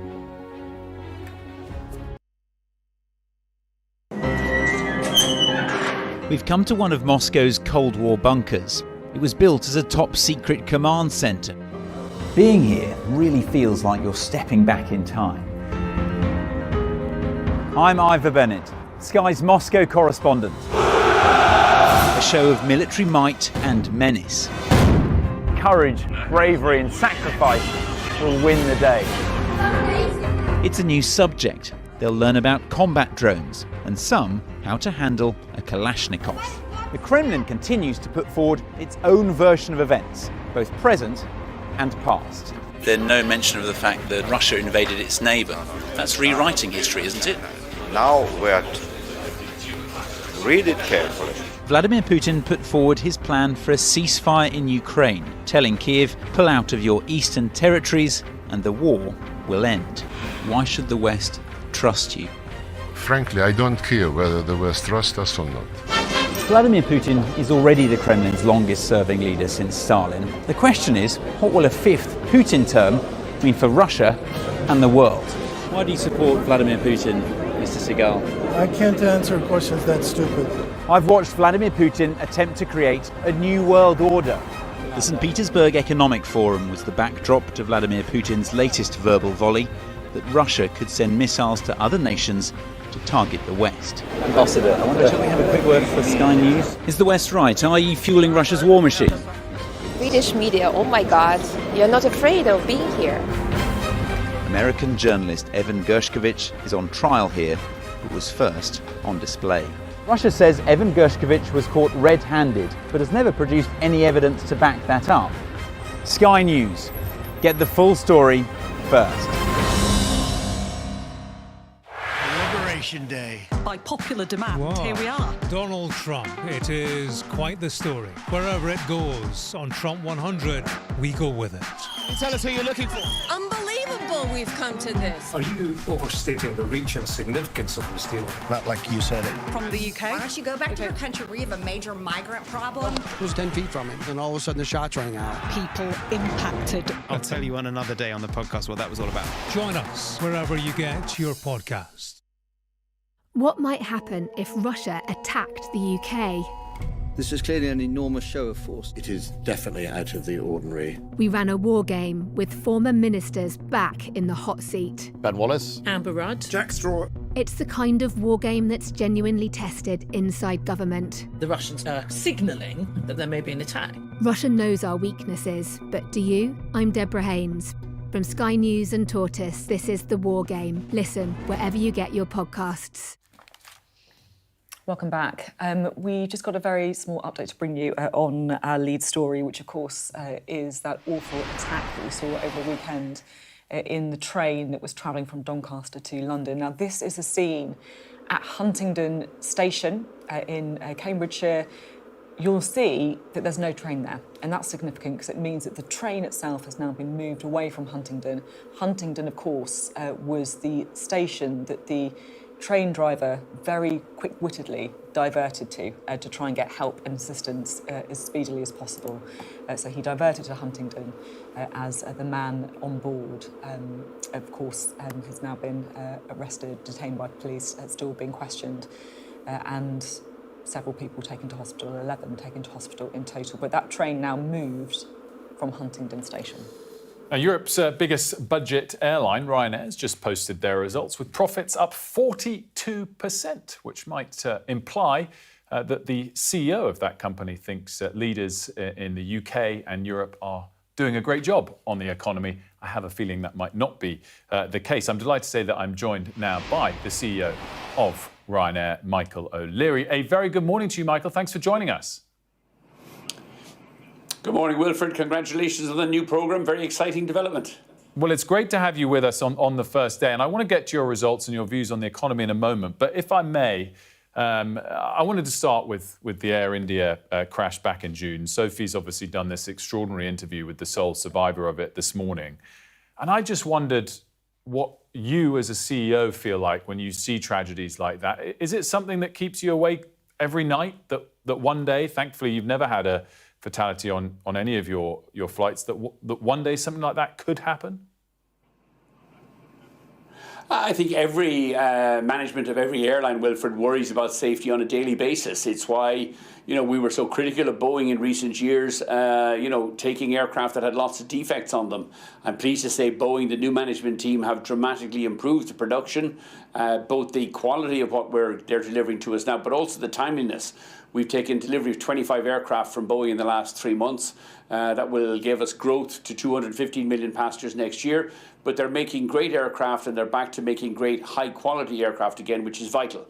And then they come to airlines like Ryanair, who are continue to grow strongly. We invest hugely in pilot training. We're opening a new pilot training centre in Krakow in Poland. We open another one in Madrid at the end of November. So we're investing heavily in the latest training techniques, hiring good pilots, keeping them through the lifetime of their careers.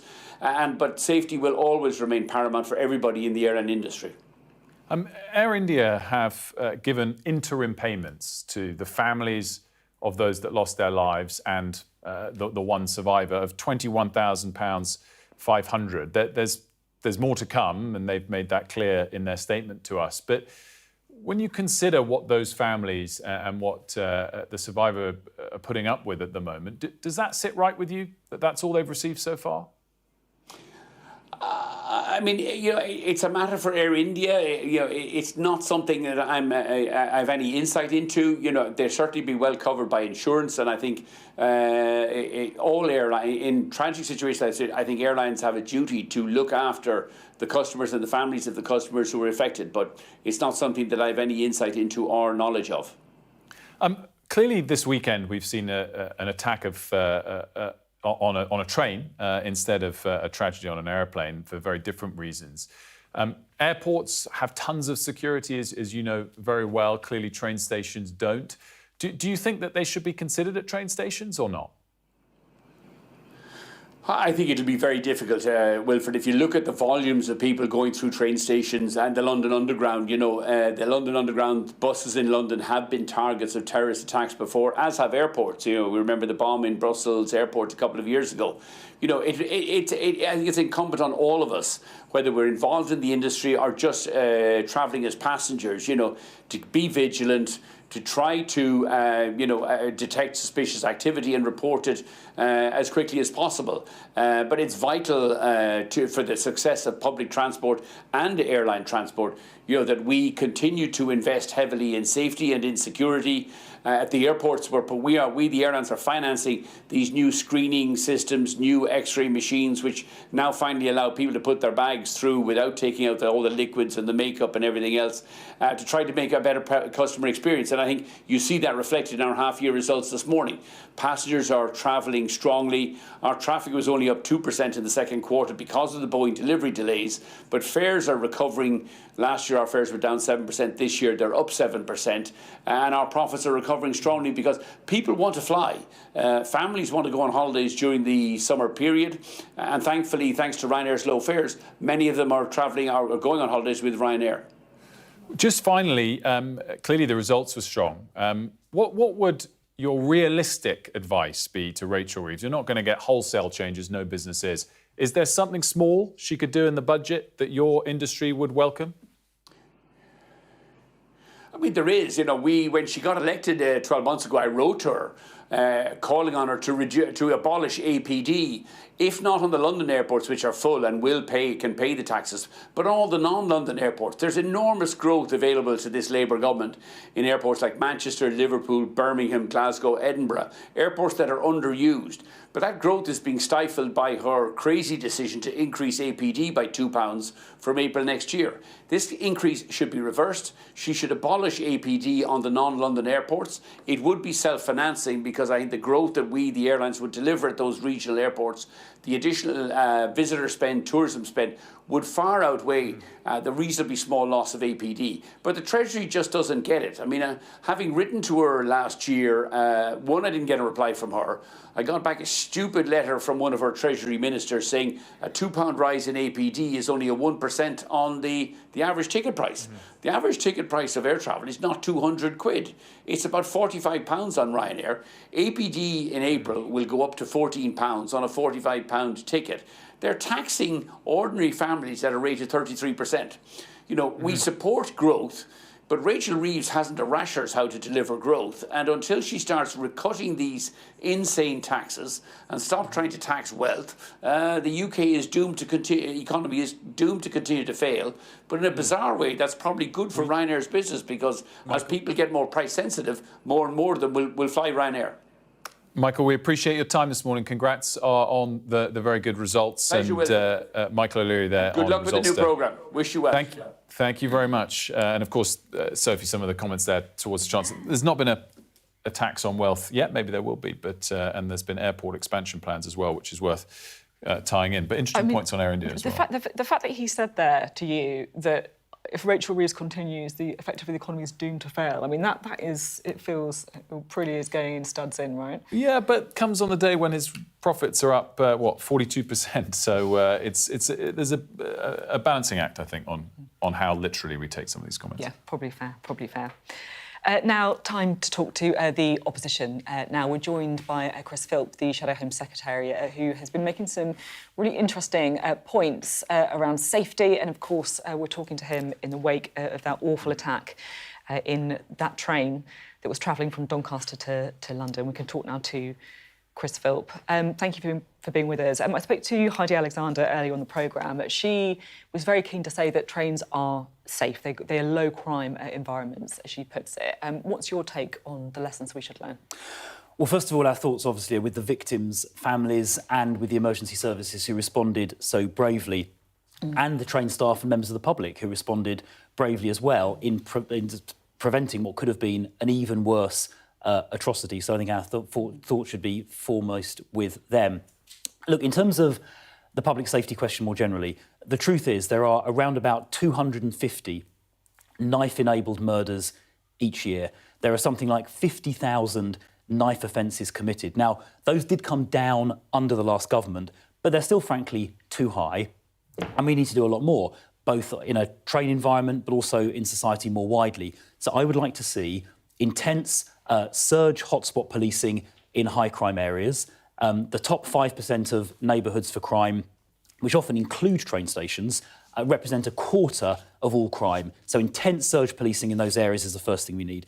Secondly, we need to use more technology, things like live facial recognition to identify wanted criminals as they wander around, including as they go through train stations so they can be arrested. We've tried that in Croydon, the borough that I represent in Parliament, that has led to the arrest of about 200 wanted criminals in the last year, and crime in Croydon town centre, including around East Croydon Station, has gone down. Knife scanning technology is being developed, but we also need more stop and search as well, because stop and search takes knives off the streets, and left-wing politicians like Sadiq Khan in London are being squeamish about stop and search. It's gone down in London. Knife crime in London has gone up as a result, and it's putting Londoners at risk. I mean, there's a couple of things to kind of unpick there. Firstly, I'm not sure that you say that knife crime's gone down under the last government, but I mean, I don't want to get in a massive row about stats, but like my data that I've been looking at shows knife crime having a rise since 2011 and also a rise since 2014. So actually, I'm not sure what stats you're looking at, but that's not the data that I seem to be seeing, that actually that knife crime has went up over the last decade. Well, if you look at things like hospital admissions data for people who've received a knife injury, which is one of the best measures of knife crime, because if people get stabbed, they will go to hospital. For the last 5 years, that was going down. Remind me, how long have the Conservatives been in power? Well, they were in power. It was more than 5 years, wasn't it? It was more than 5 years, and overall I think I've got the history that wrong. Overall crime. You can't select. Hang on, no, I'm not having this. Well, let's talk about 2010 then. You can't select some NHS data from the last 5 years and use it to say that knife crime went down under the Conservatives. Well, OK, homicide. Doesn't work. Well, OK, since 2010, if you want to take 2010, homicide went down significantly. Sorry, we're talking about knife crime. You brought up knife crime. Well, we're talking about homicides, we're talking about knife crime, and I don't believe you're right that it's gone down under the Conservatives. Overall crime went down, homicide went down, knife crime went down over the last 5 years. But anyway, the point I was making was a different one, which is it's still too high. Right, 250 murders a year using knives, that is still too high. And that is why we need an even tougher response. Surge policing, the use of technology like live facial recognition, and an increase in stop and search to reduce those figures further, because even one murder using a knife is one murder too many. It was interesting to see the police revealing the race and nationality of the suspect pretty much immediately. Black man, born in Britain. Are you comfortable with using the race of the man, the skin colour of the man, making that public as well as the nationality? Look, I think it's important that the police and the government are transparent about these things, because if there's any sense the police or the government are holding information back, it can allow misinformation to spread. We saw that tragically in the immediate aftermath of those awful Southport murders last summer, the summer of 2024, and the misinformation which then spread, some of it originating outside the UK, potentially from hostile states online on social media, led to riots. So I think being open and transparent about as much as possible is the right thing for the government and the police to do. OK, a really interesting suggestions coming forward from you this morning. Thank you very much for being on the programme, Chris Philp, Shadow Home Secretary. Lots to get to with him then. We're going to sum it all up as well for you in the next hour. Sam Coates is going to be joining us, and we'll reflect on Sophie's both their interviews with Heidi Alexander as well. Right, we're talking, we've got Jackie, who's magically appeared on the other side of the desk for us. I love it. Looking resplendent in your white suit as well, I should say, this morning, Jackie. We've been talking a lot about sport, haven't we? What are the things that you want to kind of pick out this hour?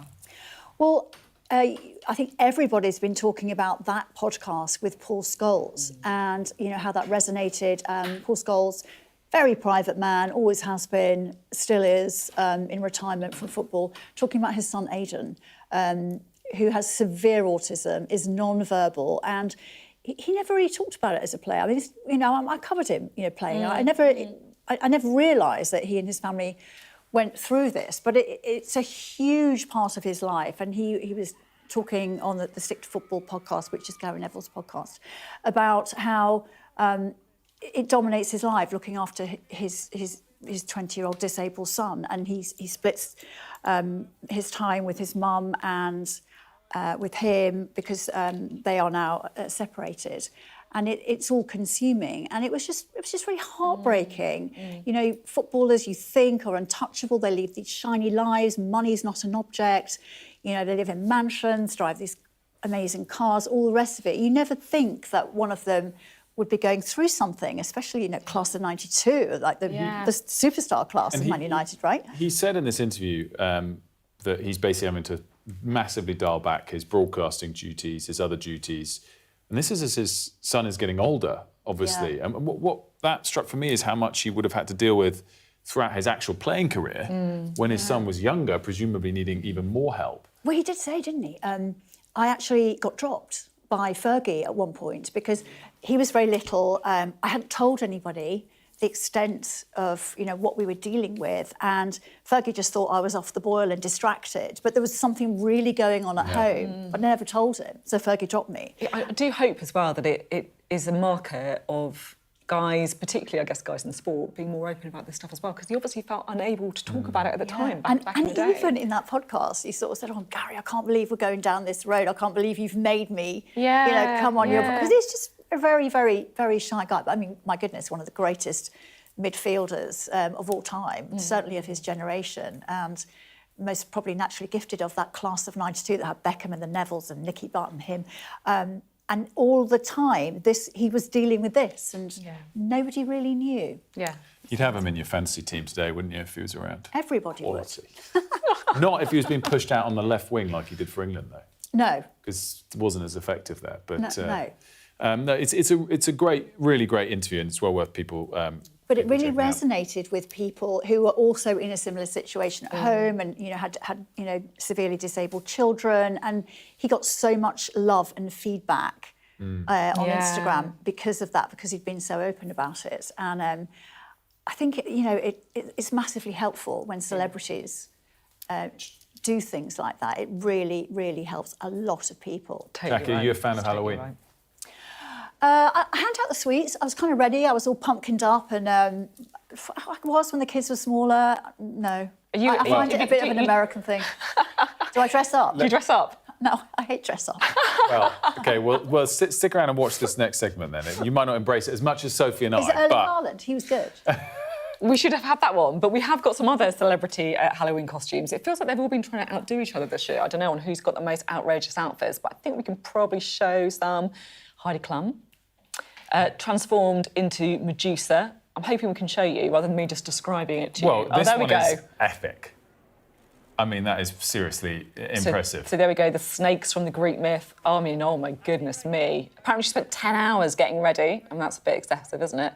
Her husband dressed as a man turned to stone, by the way, as well. There we go. Pretty impressive. Have we got some more? We've got Julia Fox coming up as well. Have we got this one? As Jackie Kennedy. There we go. Oh, wow. Oh, my goodness me. That's actually... That is good, but I actually didn't... Is it? Oh, my gosh. Slightly, I think that's... skirt. I'm not sure about that, I'll be honest. I didn't see that. Well, I guess it is Halloween, but anyway. We do have ours as how's- well, but these... What did you guys... We've got to be quick. We've got 30 seconds. So I bought a £7 bear mask from Sainsbury's. I love that. So it's a little bit different from Heidi Klum, I'm going to be honest. But the difference is we're dressing up now more for our kids. Let's get Wilf, quick. We've got 10 seconds. I was a lion. There we go, there's Wilf. Alongside my son as Tin Man. We're out of time for this hour. We'll be back with all of the top stories. Don't go anywhere.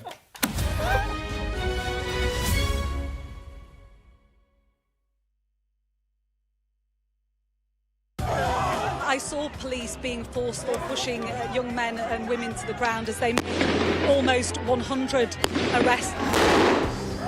Will the cold affect your voters? Well, we have a lot of tremendous support. What country are you From the UK. Okay, we don't give a crap about your opinion and your reporting. Why don't you go back to your country where you have a major migrant problem? I'm Martha Kellner and I'm Sky's US correspondent based here in Los Angeles.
Good morning, it's 9 o'clock. Welcome to Mornings with Ridge and Frost. We're Sophy and Wilf. Good morning from both of us. Let's get to it, shall we? A rail worker is now in a stable condition after being stabbed trying to stop a knife attacker on a train in Huntingdon. We hear from someone who was on board. We had no idea where he was, and the conductor that tried to stop him, he got stabbed. We've spoken to the only survivor of the Air India plane crash about the miracle of his survival and the tragedy of the crash. When did you first realise something was wrong? It's quite difficult to explain. Do you remember it? It's very hard. The US ambassador to the UK has told Sky News that Britain should scrap its ban on drilling for new oil and gas in the North Sea if it wants to be the best ally to the US it possibly can be. We'll speak to a taxi driver who witnessed the arrest after the knife attack on a train in Huntingdon. Plus, with flu rates triple this time last year, we speak to an expert on the best ways to beat the lurgy.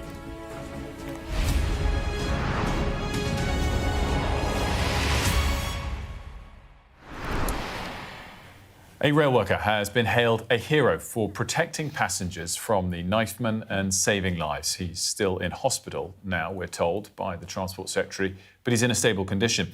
In total, 11 people were rushed to hospital after a knifeman apparently started stabbing people at random on a train to London over the weekend. And look, the attack could have been even worse if it wasn't for the quick thinking of the driver. He made an unplanned stop at Huntingdon. That train has now actually finally moved on from Huntingdon in the last few moments as well.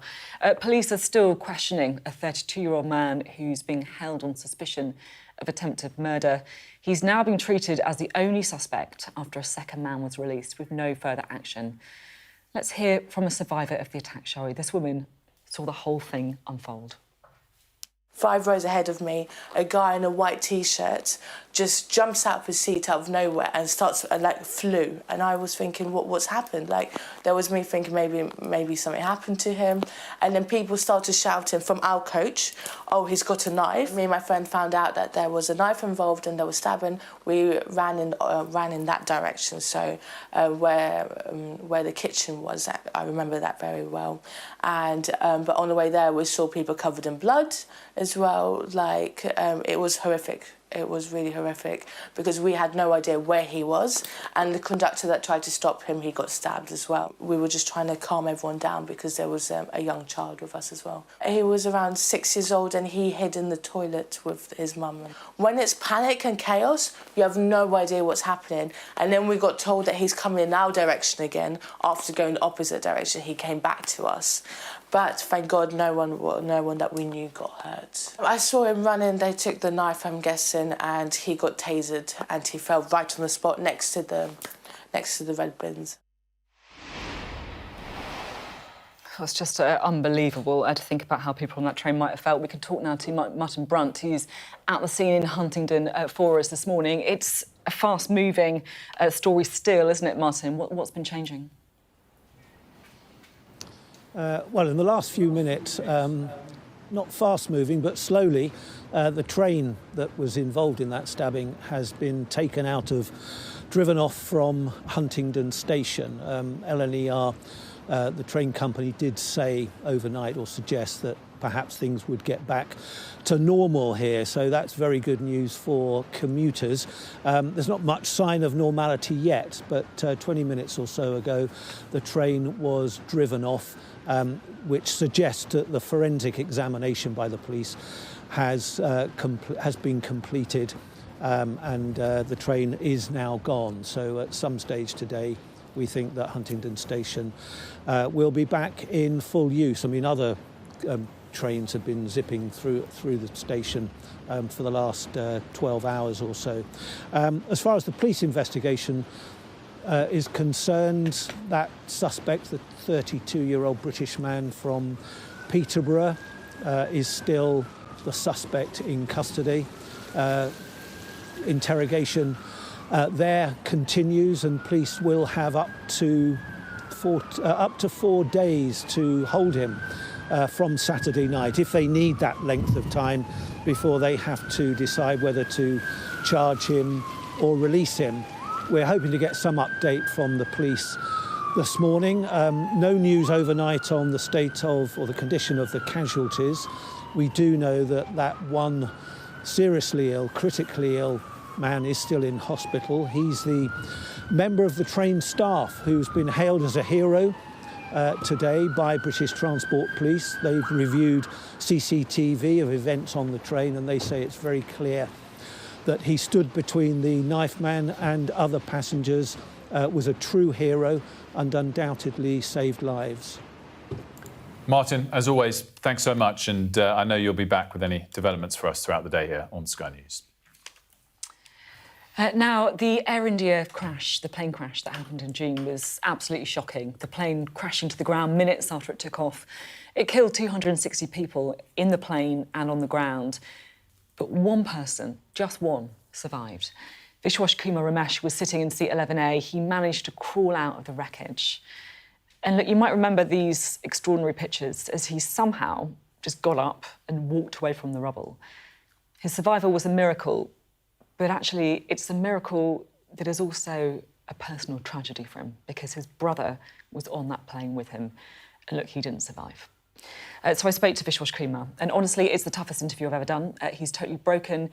He can't talk about that day. He can't talk to his 4-year-old son. He feels completely abandoned by authorities. And I think that's why he wanted to talk to Sophy and the people he's close to as well, to say that Air India have failed, in their view, in their most basic duty of care since the crash.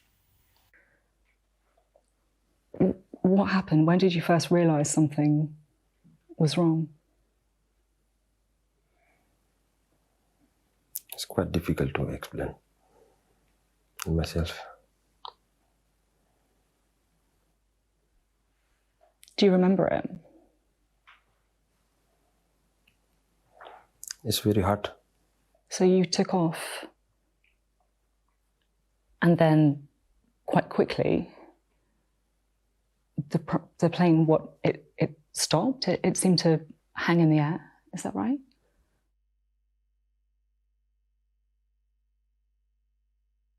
How is your life now? Do you feel angry towards Air India? What can... Everything is changing, isn't it? After that crash. Like me, mentally, physically. Also my family is, Yeah. All family broke down. How's it been for your family? All broke down honestly. I'm so sorry that you didn't ask for this. You were the victim, and it's had this impact on you and the people you love.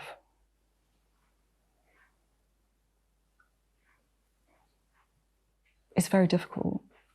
Do you feel physical pain? Yes. What pain do you feel? You know, my knee, shoulder, my back, and some burning in right left arm. But still pain in my body. And is it hard to go upstairs, to move around? Yeah. Do you leave the house? Do you go out? Do you do things? Just sit on my bed and all day. Do you watch TV? Is that what you do? Or? I don't like anything watching. I just think about my brother and just... Your brother who died? He's my younger brother. What was he like? He's for me, he's everything for me. He's giving me backbone. He give me all the time, he support me. I still am not believe that is not more. Genuinely the most unbelievable interview I think I've done. We have heard from Air India. They've given us a statement to say we are deeply conscious of our responsibility to provide Mr Ramesh with support through what must have been an unimaginable period. Care for him and indeed all families affected by the tragedy remains our absolute priority. They go on to say senior leaders from across Tata Group continue to visit families to express their deepest condolences. An offer has been made to Mr Ramesh's representatives to arrange such a meeting. We'll continue to reach out and we very much hope to receive a positive response. I should say as well, if you want to, you can watch the full interview either on the Sky News app or on our very own new YouTube channel. That's called Ridge of Frost. We'll also be playing it at 9:30. Yeah, we'll look forward to that in 20 minutes' time. Stay tuned for it. Now, we've got some breaking news on the story of the weekend, of course, the stabbing on a train near Huntingdon on a route from Doncaster down to London. We were saying to Martin Brunt just beforehand that there will be developments during the day. We just had a big one. So Anthony Williams, who's 32 from Peterborough, has been charged with 10 counts of attempted murder, 1 count of actual bodily harm, and 1 count of possession of a bladed article following a knife attack on the train in Cambridgeshire. That's coming from British Transport Police. You remember initially 2 people were arrested. 1 was then released over the last 12 to 24 hours. But that 1 man who was still in custody has been charged. His name is Anthony Williams, aged 32 from Peterborough. We'll get more from Martin when we have extra to bring you. Oh. In fact, we do have him. Yeah, he's just come back to us. Martin, that development just crossing the wires there, that the 1 person in custody has been charged with 10 counts of attempted murder. Yes, he has. I'm just reading it now, Wilf. Let me tell you that he's been named as Anthony Williams, who's 32. We knew that, didn't we? From Langford Road in Peterborough. Well, we knew he'd just got on the train at Peterborough. And it was soon after that the stabbing began on Saturday night. He's going to appear in court this morning. He's been charged with 10 counts of attempted murder, 1 count of actual bodily harm, ABH, 1 count of possession of a bladed article, all in connection with the stabbing here. Also charged with another count of attempted murder and possession of a bladed article in connection to an incident at Pontoon Dock DLR station in London on the 1st of November. So 2 separate incidents he's been charged with. I don't think any of us were aware that he was even being questioned about that other incident. So he'll be in court this morning at Peterborough Magistrates Court. There's a brief quote from the Deputy Chief Constable Stuart Cundy from British Transport Police. The criminal investigation, he said, and support for the victims is a priority for British Transport Police. He goes on, our investigation is also looking at other possible linked offences, hence that second charge that Anthony Williams is facing. Stuart Cundy goes on, following the charges authorised by the Crown Prosecution Service, I would stress the importance of not saying or publishing anything which might jeopardise or prejudice ongoing criminal proceedings or the integrity of the investigation. A standard demand there for an end to speculation now that the criminal justice process is underway. So that's the news. The 1 suspect who was held, or one of those 2 suspects who was held on Saturday night, has now been charged. Of course, we were told yesterday that the second suspect, police had said had been arrested in good faith, but they were then satisfied that he played no part in the stabbing attack. So sometime this morning, Anthony Williams, the 32-year-old man from Peterborough, will appear in court at Peterborough charged with 10 counts of attempted murder.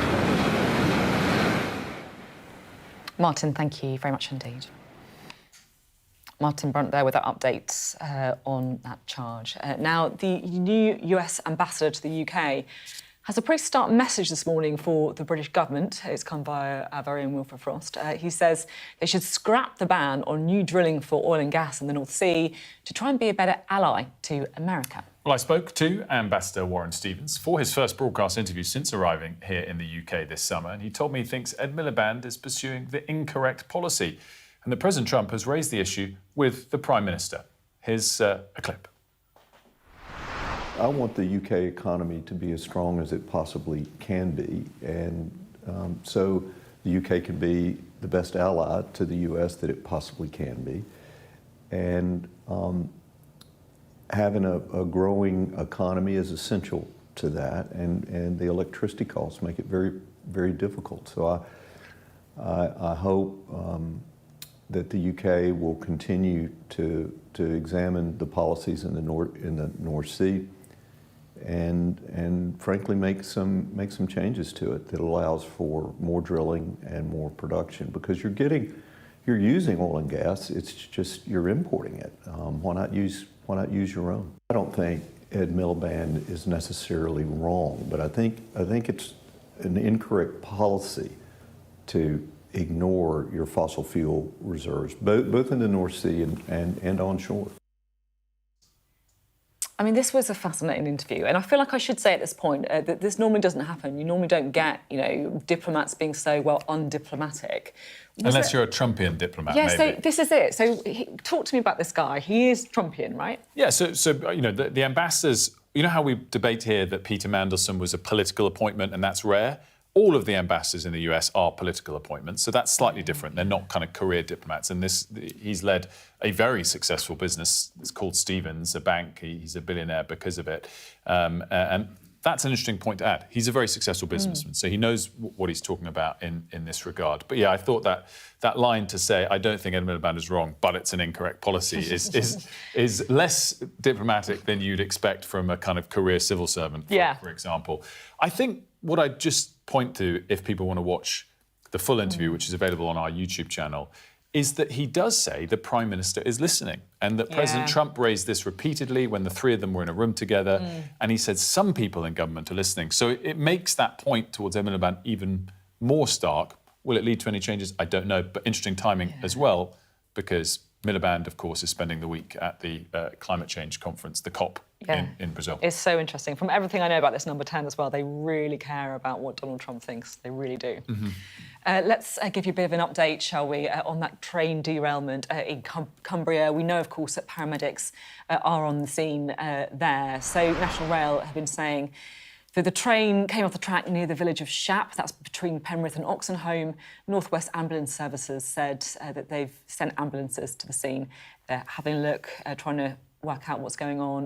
There are no reported injuries, so really important to say, no reported injuries, but of course disruption expected until the end of the day. We'll bring you more as and when we do have it. We've got lots more still to come here on Mornings. Up next, we'll be talking about a fantastic story. India winning the Women's Cricket World Cup for the first time. It was on home soil for them.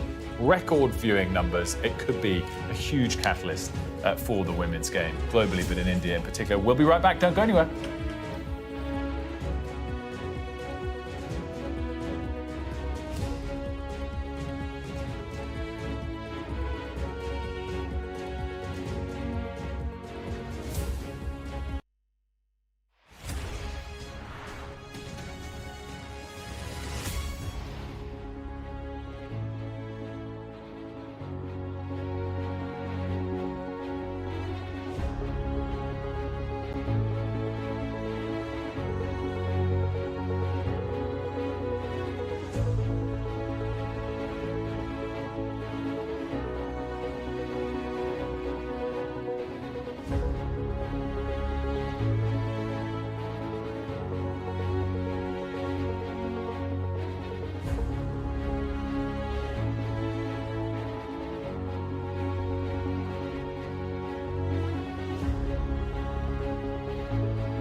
There's always more to the news than a headline.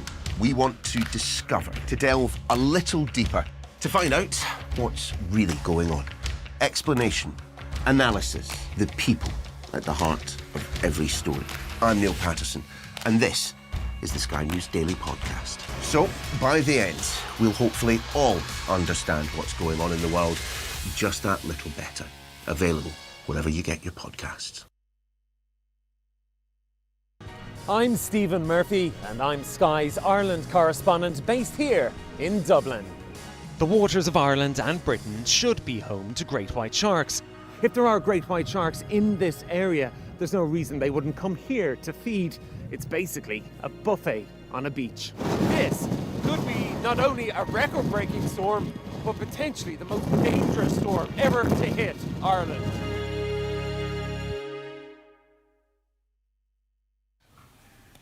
Hello, welcome back. Well, we've got some sports news that I'm actually really excited about. So this is India winning the Women's Cricket World Cup. It was massive yesterday, and just to watch it, I was actually gripped. I watched it for hours on end. Nobody in my family could understand the attraction, but you kind of knew that if India won, it would be a huge thing for the sport. It would be their Lionesses moment. Yeah. It would be money, sponsorships, loads of girls getting involved in cricket, in that country. And if India decides that women's cricket's important, then women's cricket's important. And you kind of saw it with the World Cup in Australia a couple of years ago for the football. Everyone in that country got behind the Matildas, and it just changed the whole landscape of girls' sport. Anyway, yesterday, they were going so well, and then towards the end there were a few wobbles, but this happened right at the end to seal the match. That's the captain with the winning catch, Harmanpreet Kaur. And there were some incredible bits of fielding from India yesterday. It was astonishing. Deepti Sharma was the player of the tournament. She took 5 wickets, and she also chipped in with 58 with the bat as well. It was packed. You couldn't get a ticket to that event at Navi Mumbai. It was just a really iconic moment. There were 4 teams who went into the semi-finals, and they were the 4th team, having lost to all of the teams above them. So you thought they're least likely to win it, but actually they were determined to win it. And I think it was 35,000, you said, in their sell-out, the highest broadcast ratings expected when they're confirmed for a women's cricket match. What I'm interested on this a little bit, India is cricket mad, But did the women's game in India need this catalyst? Was it too far behind almost, and hopefully that'll change? Well, I think they've got their women's version of the IPL, which is quite new and is, pretty popular. But when you have something like this where you win a World Cup and you have that momentum, which sort of goes on afterwards, the interviews, the profile of the players, the sponsorship deals that will come from it, and everybody will know who all those players are, Jamie Rodriguez, who was just the star of the previous match, all of that. When they're sort of very visual, it just changes it, and it's just going to elevate it in terms of the money and TV and all of the deals that they do will be just bigger. I read some of the interviews with some of the players, and it was actually quite kind of moving. Like, they're kind of talking about watching cricket as they grew up, no real space for them as women. And I guess I related to it a little bit as a sports fan. I love sport, but I'm rubbish at sport. I hated playing sport when I was a teenager.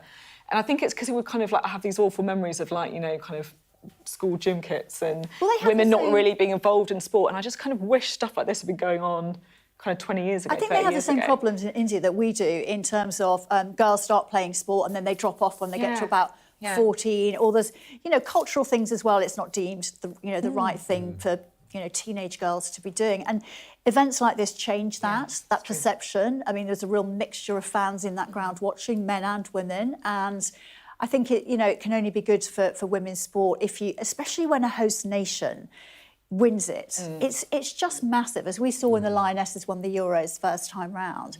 It just elevates everything, and everybody in the nation gets involved. You kind of can't help it. Let's touch on the Premier League and the action from yesterday. You said earlier the word robot, which has been funny. I have actually been saying that for a long time. He's a machine.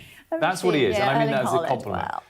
the thing in the that I find, nicest we see it in this, possible way. this A goal. lovely, effective robot. Yeah, but we see it in this goal. goal. Look, his acceleration is just unbelievable whenever. It's the speed, it's the power, and I just think the balance. He's just got amazing balance. You never see him I agree, because as a wobble tall person, I topple over in the wind. He's absolutely solid. And then he does the celebration, which is very Peter Crouch-like, the robot, because I think people just say, you know, he is. He is a machine. He's been listening to you, Jackie. Yeah. To you, the little celebration. 26 goals in all competitions. We are 10 games into the Premier League. He could get 100 goals this season. That's just insane. Insane. But at the moment, not top of the league, Manchester City. So that's not good. top of the league. This is true, but getting an close. Arsenal fan, by the way, if you didn't realise. Yes, exactly. So am I. You know, you're outnumbered on this. Surrounded. Sorry about that. Jackie, lovely stuff as always. Thank you very much. We are going to pivot back to the top story of the day. Martin Brunt joined us, of course, with an update moments ago in terms of the fact that a gentleman's been charged with 10 counts of attempted murder in relation to the stabbing that took place over the weekend on the train. Martin, bring us a bit more of the detail on that, but perhaps more strikingly that he's also been charged with something that took place earlier in the day on the Docklands Light Railway, and it will raise questions as to whether something could have been done sooner.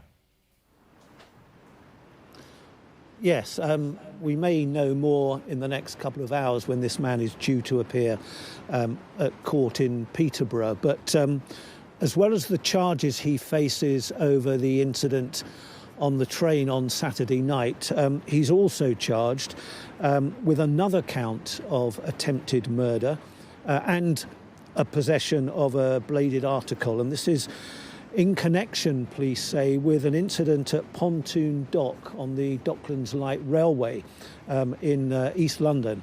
And it was on the same day as the train attack.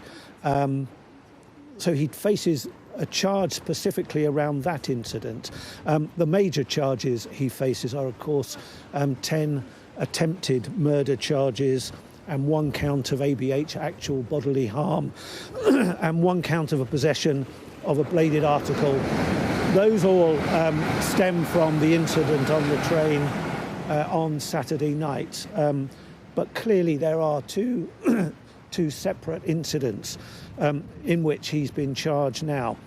He's due to appear in court later this morning at Peterborough. He's been named by police as Anthony Williams, who's 32. We knew that the suspect was 32. An address in Peterborough, Langford Road. There may be more detail emerging at the court appearance, most of which, of course, will not be reportable now that the criminal justice system is underway. That's probably as much as I can tell you. There is a brief quote from Stuart Cundy, who's the Deputy Chief Constable of British Transport Police, who says that the criminal investigation and support for the victims is a priority for British Transport Police. And I think it's fair to say that the investigation is continuing. The police still have interviews to conduct with all 11 of the victims from Saturday night stabbing.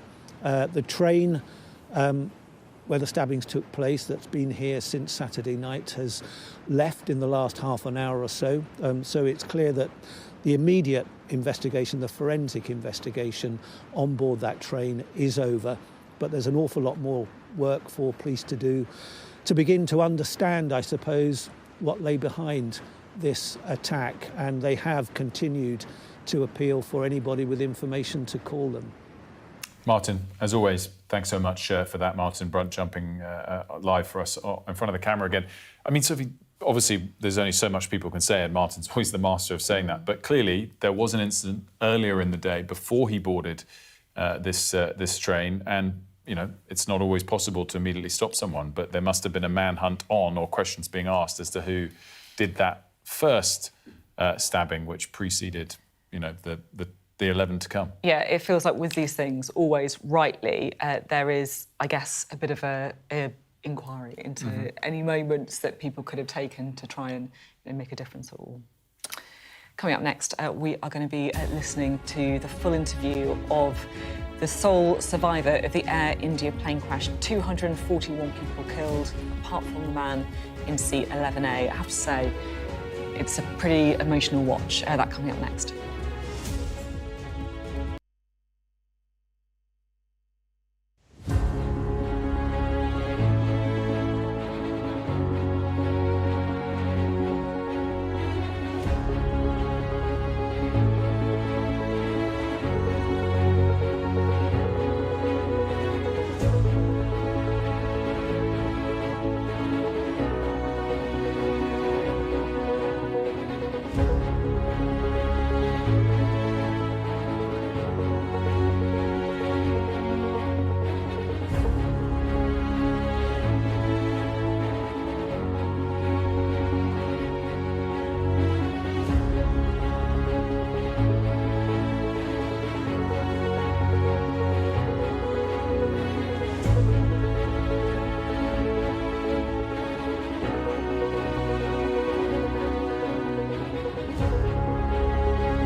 Welcome back to Mornings with Ridge and Frost. Very first day. We've only got half an hour to go. It's sped by. I can't get over Flies by when you're having fun. Anyway, lots of headlines. Let's bring you the top ones. A 32-year-old man has been charged with 11 counts of attempted murder following the knife attack on a train travelling from Doncaster to King's Cross and a separate incident at the DLR, the Docklands Light Railway Station, pontoon dock. Sky News has spoken to the sole survivor of the Air India crash. The plane went down just over 30 seconds after takeoff, killing 241 people on board. That was back in June. Sitting in seat 11A, Vishwash Kumar Ramesh miraculously survived. The US ambassador to the UK has urged Britain to carry out more drilling and more production in the North Sea. Warren Stevens spoke to Sky News in his first interview since becoming ambassador earlier this year. So we're talking this morning about the extraordinary tale of Vishwash Kumar, who was the sole survivor of the Air India plane crash in June. It was a miracle, but one wrapped in tragedy, of course, because his brother, AJ, was also on that plane with him and was one of the 241 people who didn't survive. So Vishwash Kumar told me he feels totally broken. He can't talk about that day. He's unable to talk to his 4-year-old son. He feels completely abandoned by the authorities. He and the people he's close to say Air India have failed in their most basic duty of care since the crash. Here's Sophie's extraordinary interview. Thank you so much for talking to me today.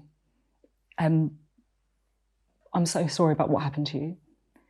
And we're really grateful that you're talking about it. And before we start, I just want you to know if you need to take a pause, if you want to stop, it's all fine, okay? But if I could, I'm going to ask you what happened at the time. You were on the plane. Did things seem normal when you first got on? It is very painful to talking about the crane. I can see the pain of it and the trauma of it. What happened? When did you first realise something was wrong? It's quite difficult to explain myself. Do you remember it? It's very hard. So you took off and then quite quickly the plane, it stopped? It seemed to hang in the air. Is that right?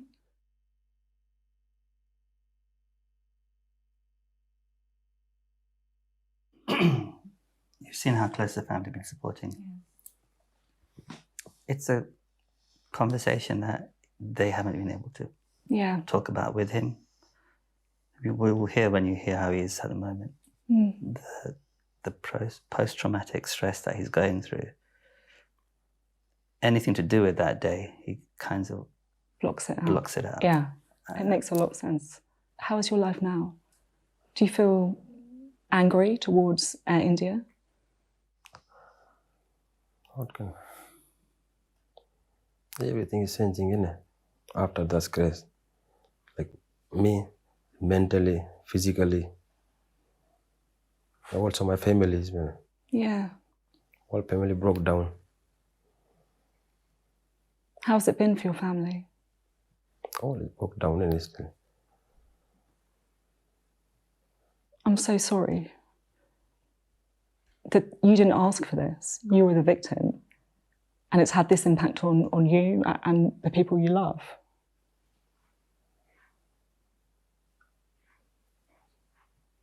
It's very difficult.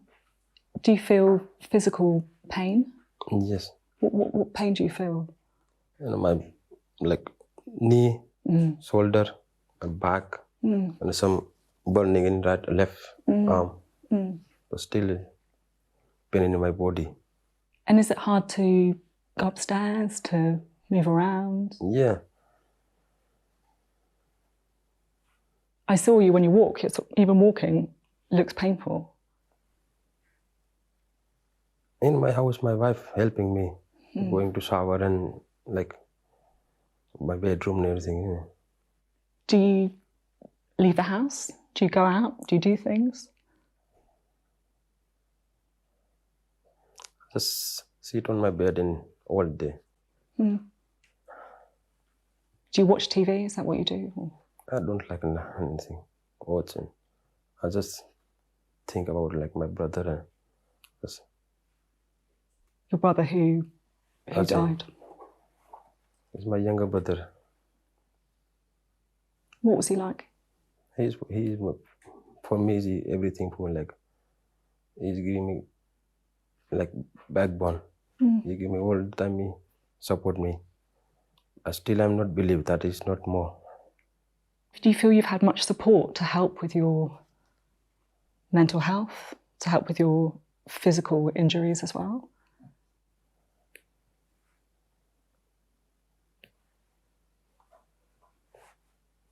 You feel quite abandoned.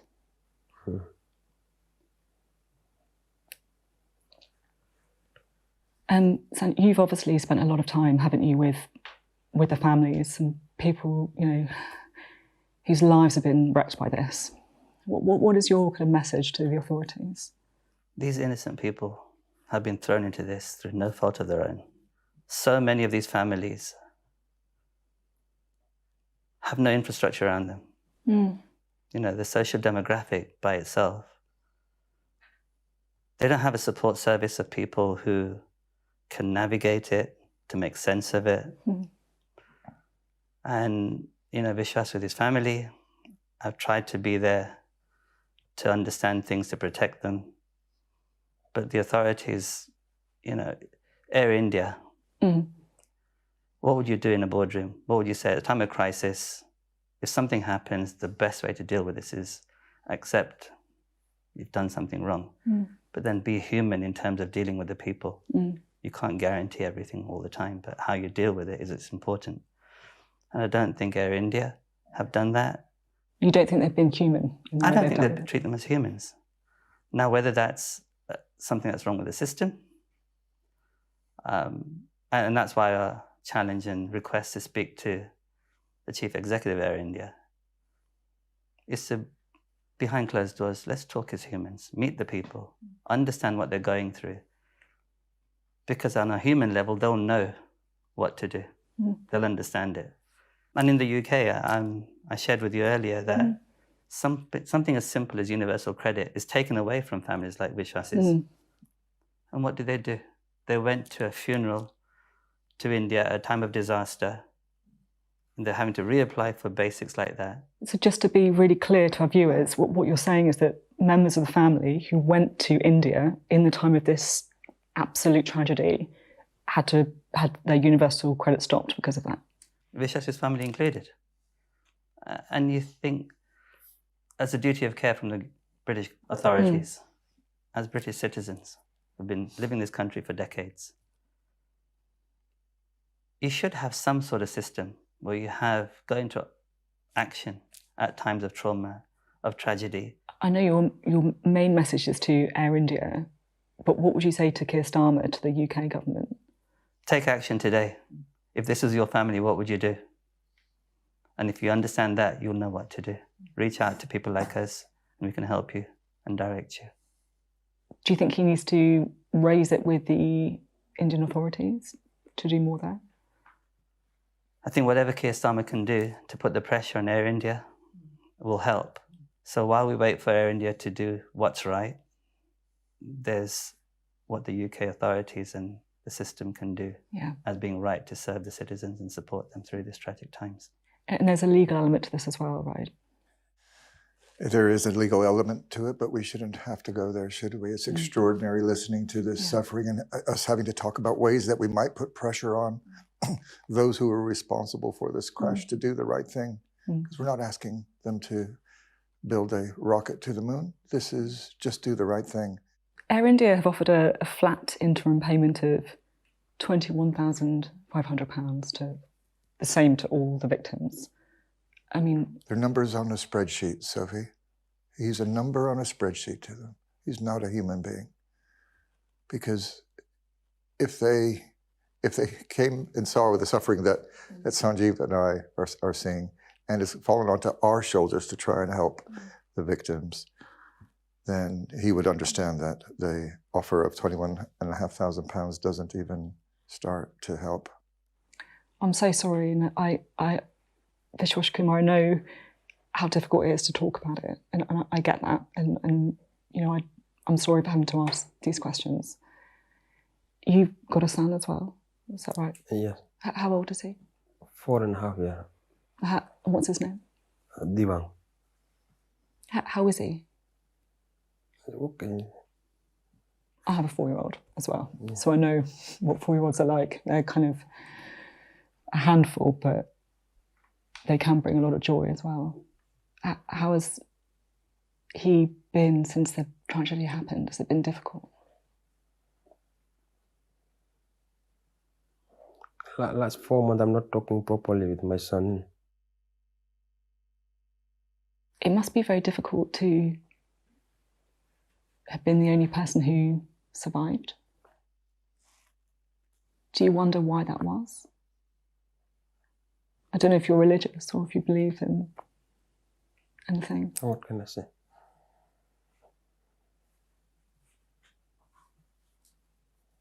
I am a survivor, but I lost my brother, and that's the big thing for me.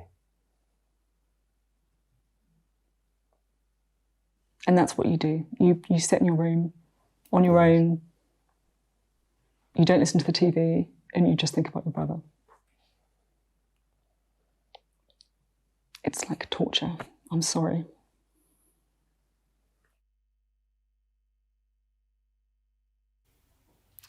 Heartbreaking, to be honest. Heartbreaking. I should say we have had a response from Air India who say they offer their condolences. Their priority is survivors, speaking to the survivor and also, of course, speaking to those families who lost loved ones in the crash, and that senior executives from Air India have been offering to meet people impacted, including Vishwas Kumar. It was an amazing interview, and the emotion clear on your face, actually, as well as on his. Now, we wanted to speak for a moment about our brand new podcast as well. If you are up super early and didn't join us from the live programme starting at 7, in your feed every day from 6 a.m. will be Cheat Sheet, which is meant to be 10 minutes, 5 stories, get you up to speed super fast. Yeah, so basically we're up early, really early anyway, reading through all our briefing notes and all that kind of thing. So we thought we'd try and, as an act of love, give you some of our knowledge. 10 minutes, if you're a busy person, then you're going to get up to date on the 5 stories that we think you should know about. And we've got someone here to give us a few tips who has been doing early morning pods for, what, over a year now? About a year and a half. About a year and a half. And if you aren't already a subscriber to Politics at Sam and Anne's, you should be. It's fantastic. What time do you have to get up to do it? 5. Get up at 5? Well, that's a lion. It's a relative lion. And talk to us about your tips for getting up and getting up to speed to get it all recorded in time. Lots, an industrial, unhealthy amount of coffee. And that's it. As you're about to learn. And it's a delight to be here. I have to say, it's brilliant being here on your first day. I've already listened to the podcast, Cheat Sheet. I loved it. Any tips? Absolutely lovely. No, it's perfect. It's the perfect length. You get straight into it. You don't keep people hanging around. People just want to know stuff in the morning, don't they? He's on best and you behaviour rattle today. through 5 stories. It's exactly what I needed to know. But not just reading out a bulletin. There is a bit of both of you, and there's a bit of like top quality, top drawer analysis. So it's going to be part of my morning routine. So I listen to it just before 8. Well, you should too. I love that. And do you know what I also love? And I think this is implicit in what you said. Lots of coffee. But actually, we're all very lucky because I think we all love what we do. So I don't know if you found this morning, Sophie, and I don't know if you do it. When the alarm goes off, it's a bit annoying, but only for a couple of minutes. Because then you're like at it and with no... I'll be honest, that's not how I feel. Where's Sam? I'm grumpy for a lot longer than a couple of minutes when my alarm goes off. Oh, it's the other side. Until you've had the shower. Until then, I think you're not really in the zone for the day. Well, I hope you have your shower before you come in here and do the job. Can I talk to you about... I have to... Sorry, we can't... I know, I was going to come... I need to come back to that. Yes, I do. Good. OK, right, there we go. Rebuttal in. Can we talk to you about reform? You certainly can. Because Nigel Farage has got a big speech today, right? What's going on? So this is Reform UK's big pivot on the economy. You might remember in the dim and distant time of last year and the general election campaign, Reform UK had a pretty chunky manifesto offer when it comes to the economy. Lots of spending, lots of tax cuts, lots of other cuts. People didn't quite trust it. And I think Reform UK over the subsequent months kind of acknowledged that if they are now in this position in the polls where people are taking them more seriously than ever before, then they had to do something about that. And today is the day that they're going to do that. So at 11 o'clock, Nigel Farage is going to give a keynote speech in the city. And really what he's going to say is no more spending and indeed no more tax cuts until there's the money to pay for it. And what he's basically doing is he's drawing a vast, great gulf of a dividing line with Kemi Badenoch. In the Tory conference this year, so just a matter of weeks ago, 3 or so weeks ago, the Conservative Party leader stood up and said, well, we'll do lots of cuts, but we'll also spend some of the money that we save on getting rid of stamp duty, on helping people who are in work, who are first-time buyers. Nigel Farage is saying, we can't, as a country, afford that. You've got to wait until we start spending. It's really interesting. It's certainly, as you say, a real change of tone and tactic from Reform, who want to be, they want to make the next government. And that announcement's 11 a.m. You'll be there live for Sky News. Certainly will. So it'll be one of the big stories of the day still to come here on Sky News today. When we come back, last couple of segments we'll be talking about flu season coming earlier this year and the impact it might have. We also will be finishing the programme with our own version of 2 truths and a lie.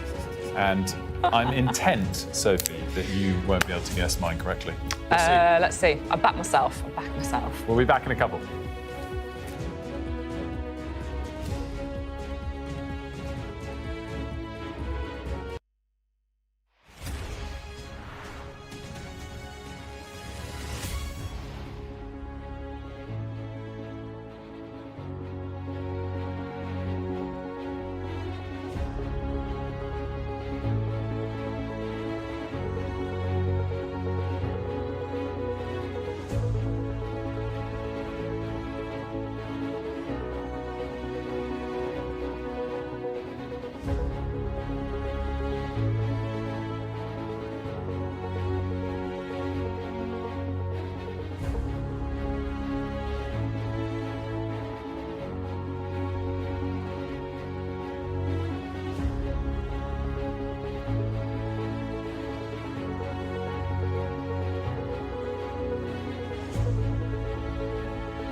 saw police being forceful, pushing young men and women to the ground as they made almost 100 arrests.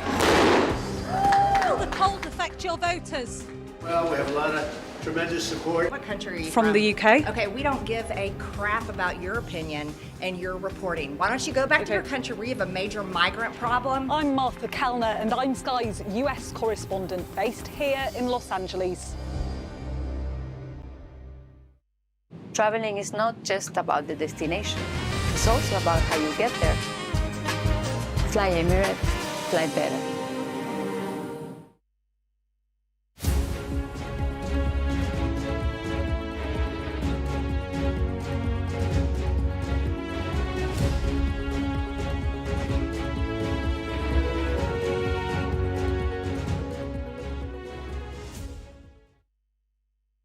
Fly Emirates, fly better. Thank you. Welcome back. There's growing concern over the number of flu cases in the UK at the moment, with the amount of people ill with flu 3 times higher than the same period last year. Yes, so if you're sneezing at the minute, then you're not alone. Apparently health officials are particularly worried about kids, of course, and they're also urging people to make sure they get vaccinated if they're eligible as well. We're going to speak now to Dr Nikita Kanani, who is a GP. She's a former medical director of primary care for NHS England and NHS Improvement. It's great to have you with us, by the way. So what's going on this year then? Why is everyone getting flu? You know, we've been seeing it over the last few years. It's definitely been increasing year on year, and this year is well, certainly exploding. I'm seeing it in practice. We're seeing it across the country. Children, older people, people with other conditions are starting to have flu earlier and earlier. You know, you usually think of it as a winter condition, but it's definitely started in autumn. And there's a few things behind that. Our immunity dropped after COVID. So we had those years where people stayed in. They did some really important things to keep us safe. But actually what that meant was our immunity and our responses to the bugs that go around changed. Kids started mixing. That's always a sign that, you know, bugs are going to start increasing. Lots of global travel this year as well. So I think this is a pattern that we're going to see more and more of. Where are we with flu vaccines? Because this isn't so much that in the peak of the season there are more cases. It's come earlier. So would people have been vaccinated by now anyway? No. So some people have started to get vaccinated, but you know, in general practice, we have big machinery type clinics where people come in and all get vaccinated, and they are just starting. That works off national guidance. So we look at projections, and nationally projections and numbers are looked at to see when should you start vaccinating, but this is even earlier than all of the best predictions. Yeah, that's interesting, because in schools and stuff, it feels to me that they're just doing it now or like in the next few weeks. But is that too late then? It will still provide that immunity and that cover over the winter period, because actually people do get sicker over that colder period. And that's for a number of things, including just colder, wetter weather as well. So actually it will give people prolonged immunity over the winter into the new year. But yes, this is already causing a bit of distress at home and in health services and generally. Just quickly, finally, what's the guidance as to whether you should seek a GP appointment or look after yourselves? I mean, first of all, you know, very basic things apply. So rest, lots of fluids, analgesia if you can take it. So things like paracetamol. Stay home if you're unwell. We're so terrible at getting out and carrying on going. But stay home. But if you're feeling more unwell, if your breathing is going, if you're getting chest pain, if you're at all worried, that's 999. If you need GP advice, there are online consultations now as well as telephone appointments. So you can get help if you need it. Thanks very much, Andy. Great to have you on the programme. Wow, blimey. That's it. It really flew by that. Can we have another hour? Don't say that, Wilf. One thing's for sure, we don't want it to start an hour earlier. No. The other thing is we were really excited because we teased before the last ad break that we were going to do our Truth, Truth and a Lie, but we had just too much great content, so we ran out of time. But we're going to do it tomorrow, which means that Wilf just said he's going to start practising his lies in the mirror. I am. I'm sort of inspired a little bit by traitors to make sure I really get the lie right. Yeah, sorry we didn't get to that today after I teased it, but it was more important to get you the news. Thank you so much, genuinely, for turning on TV, for finding us on our very, very first morning. It's been great to have you with us, and we'll be back here tomorrow. And the final thing from Sophie and I is a massive thanks to the huge team behind the camera you don't get to see to get the show on the road. We'll be back tomorrow from 7. Gareth Barlow's up next.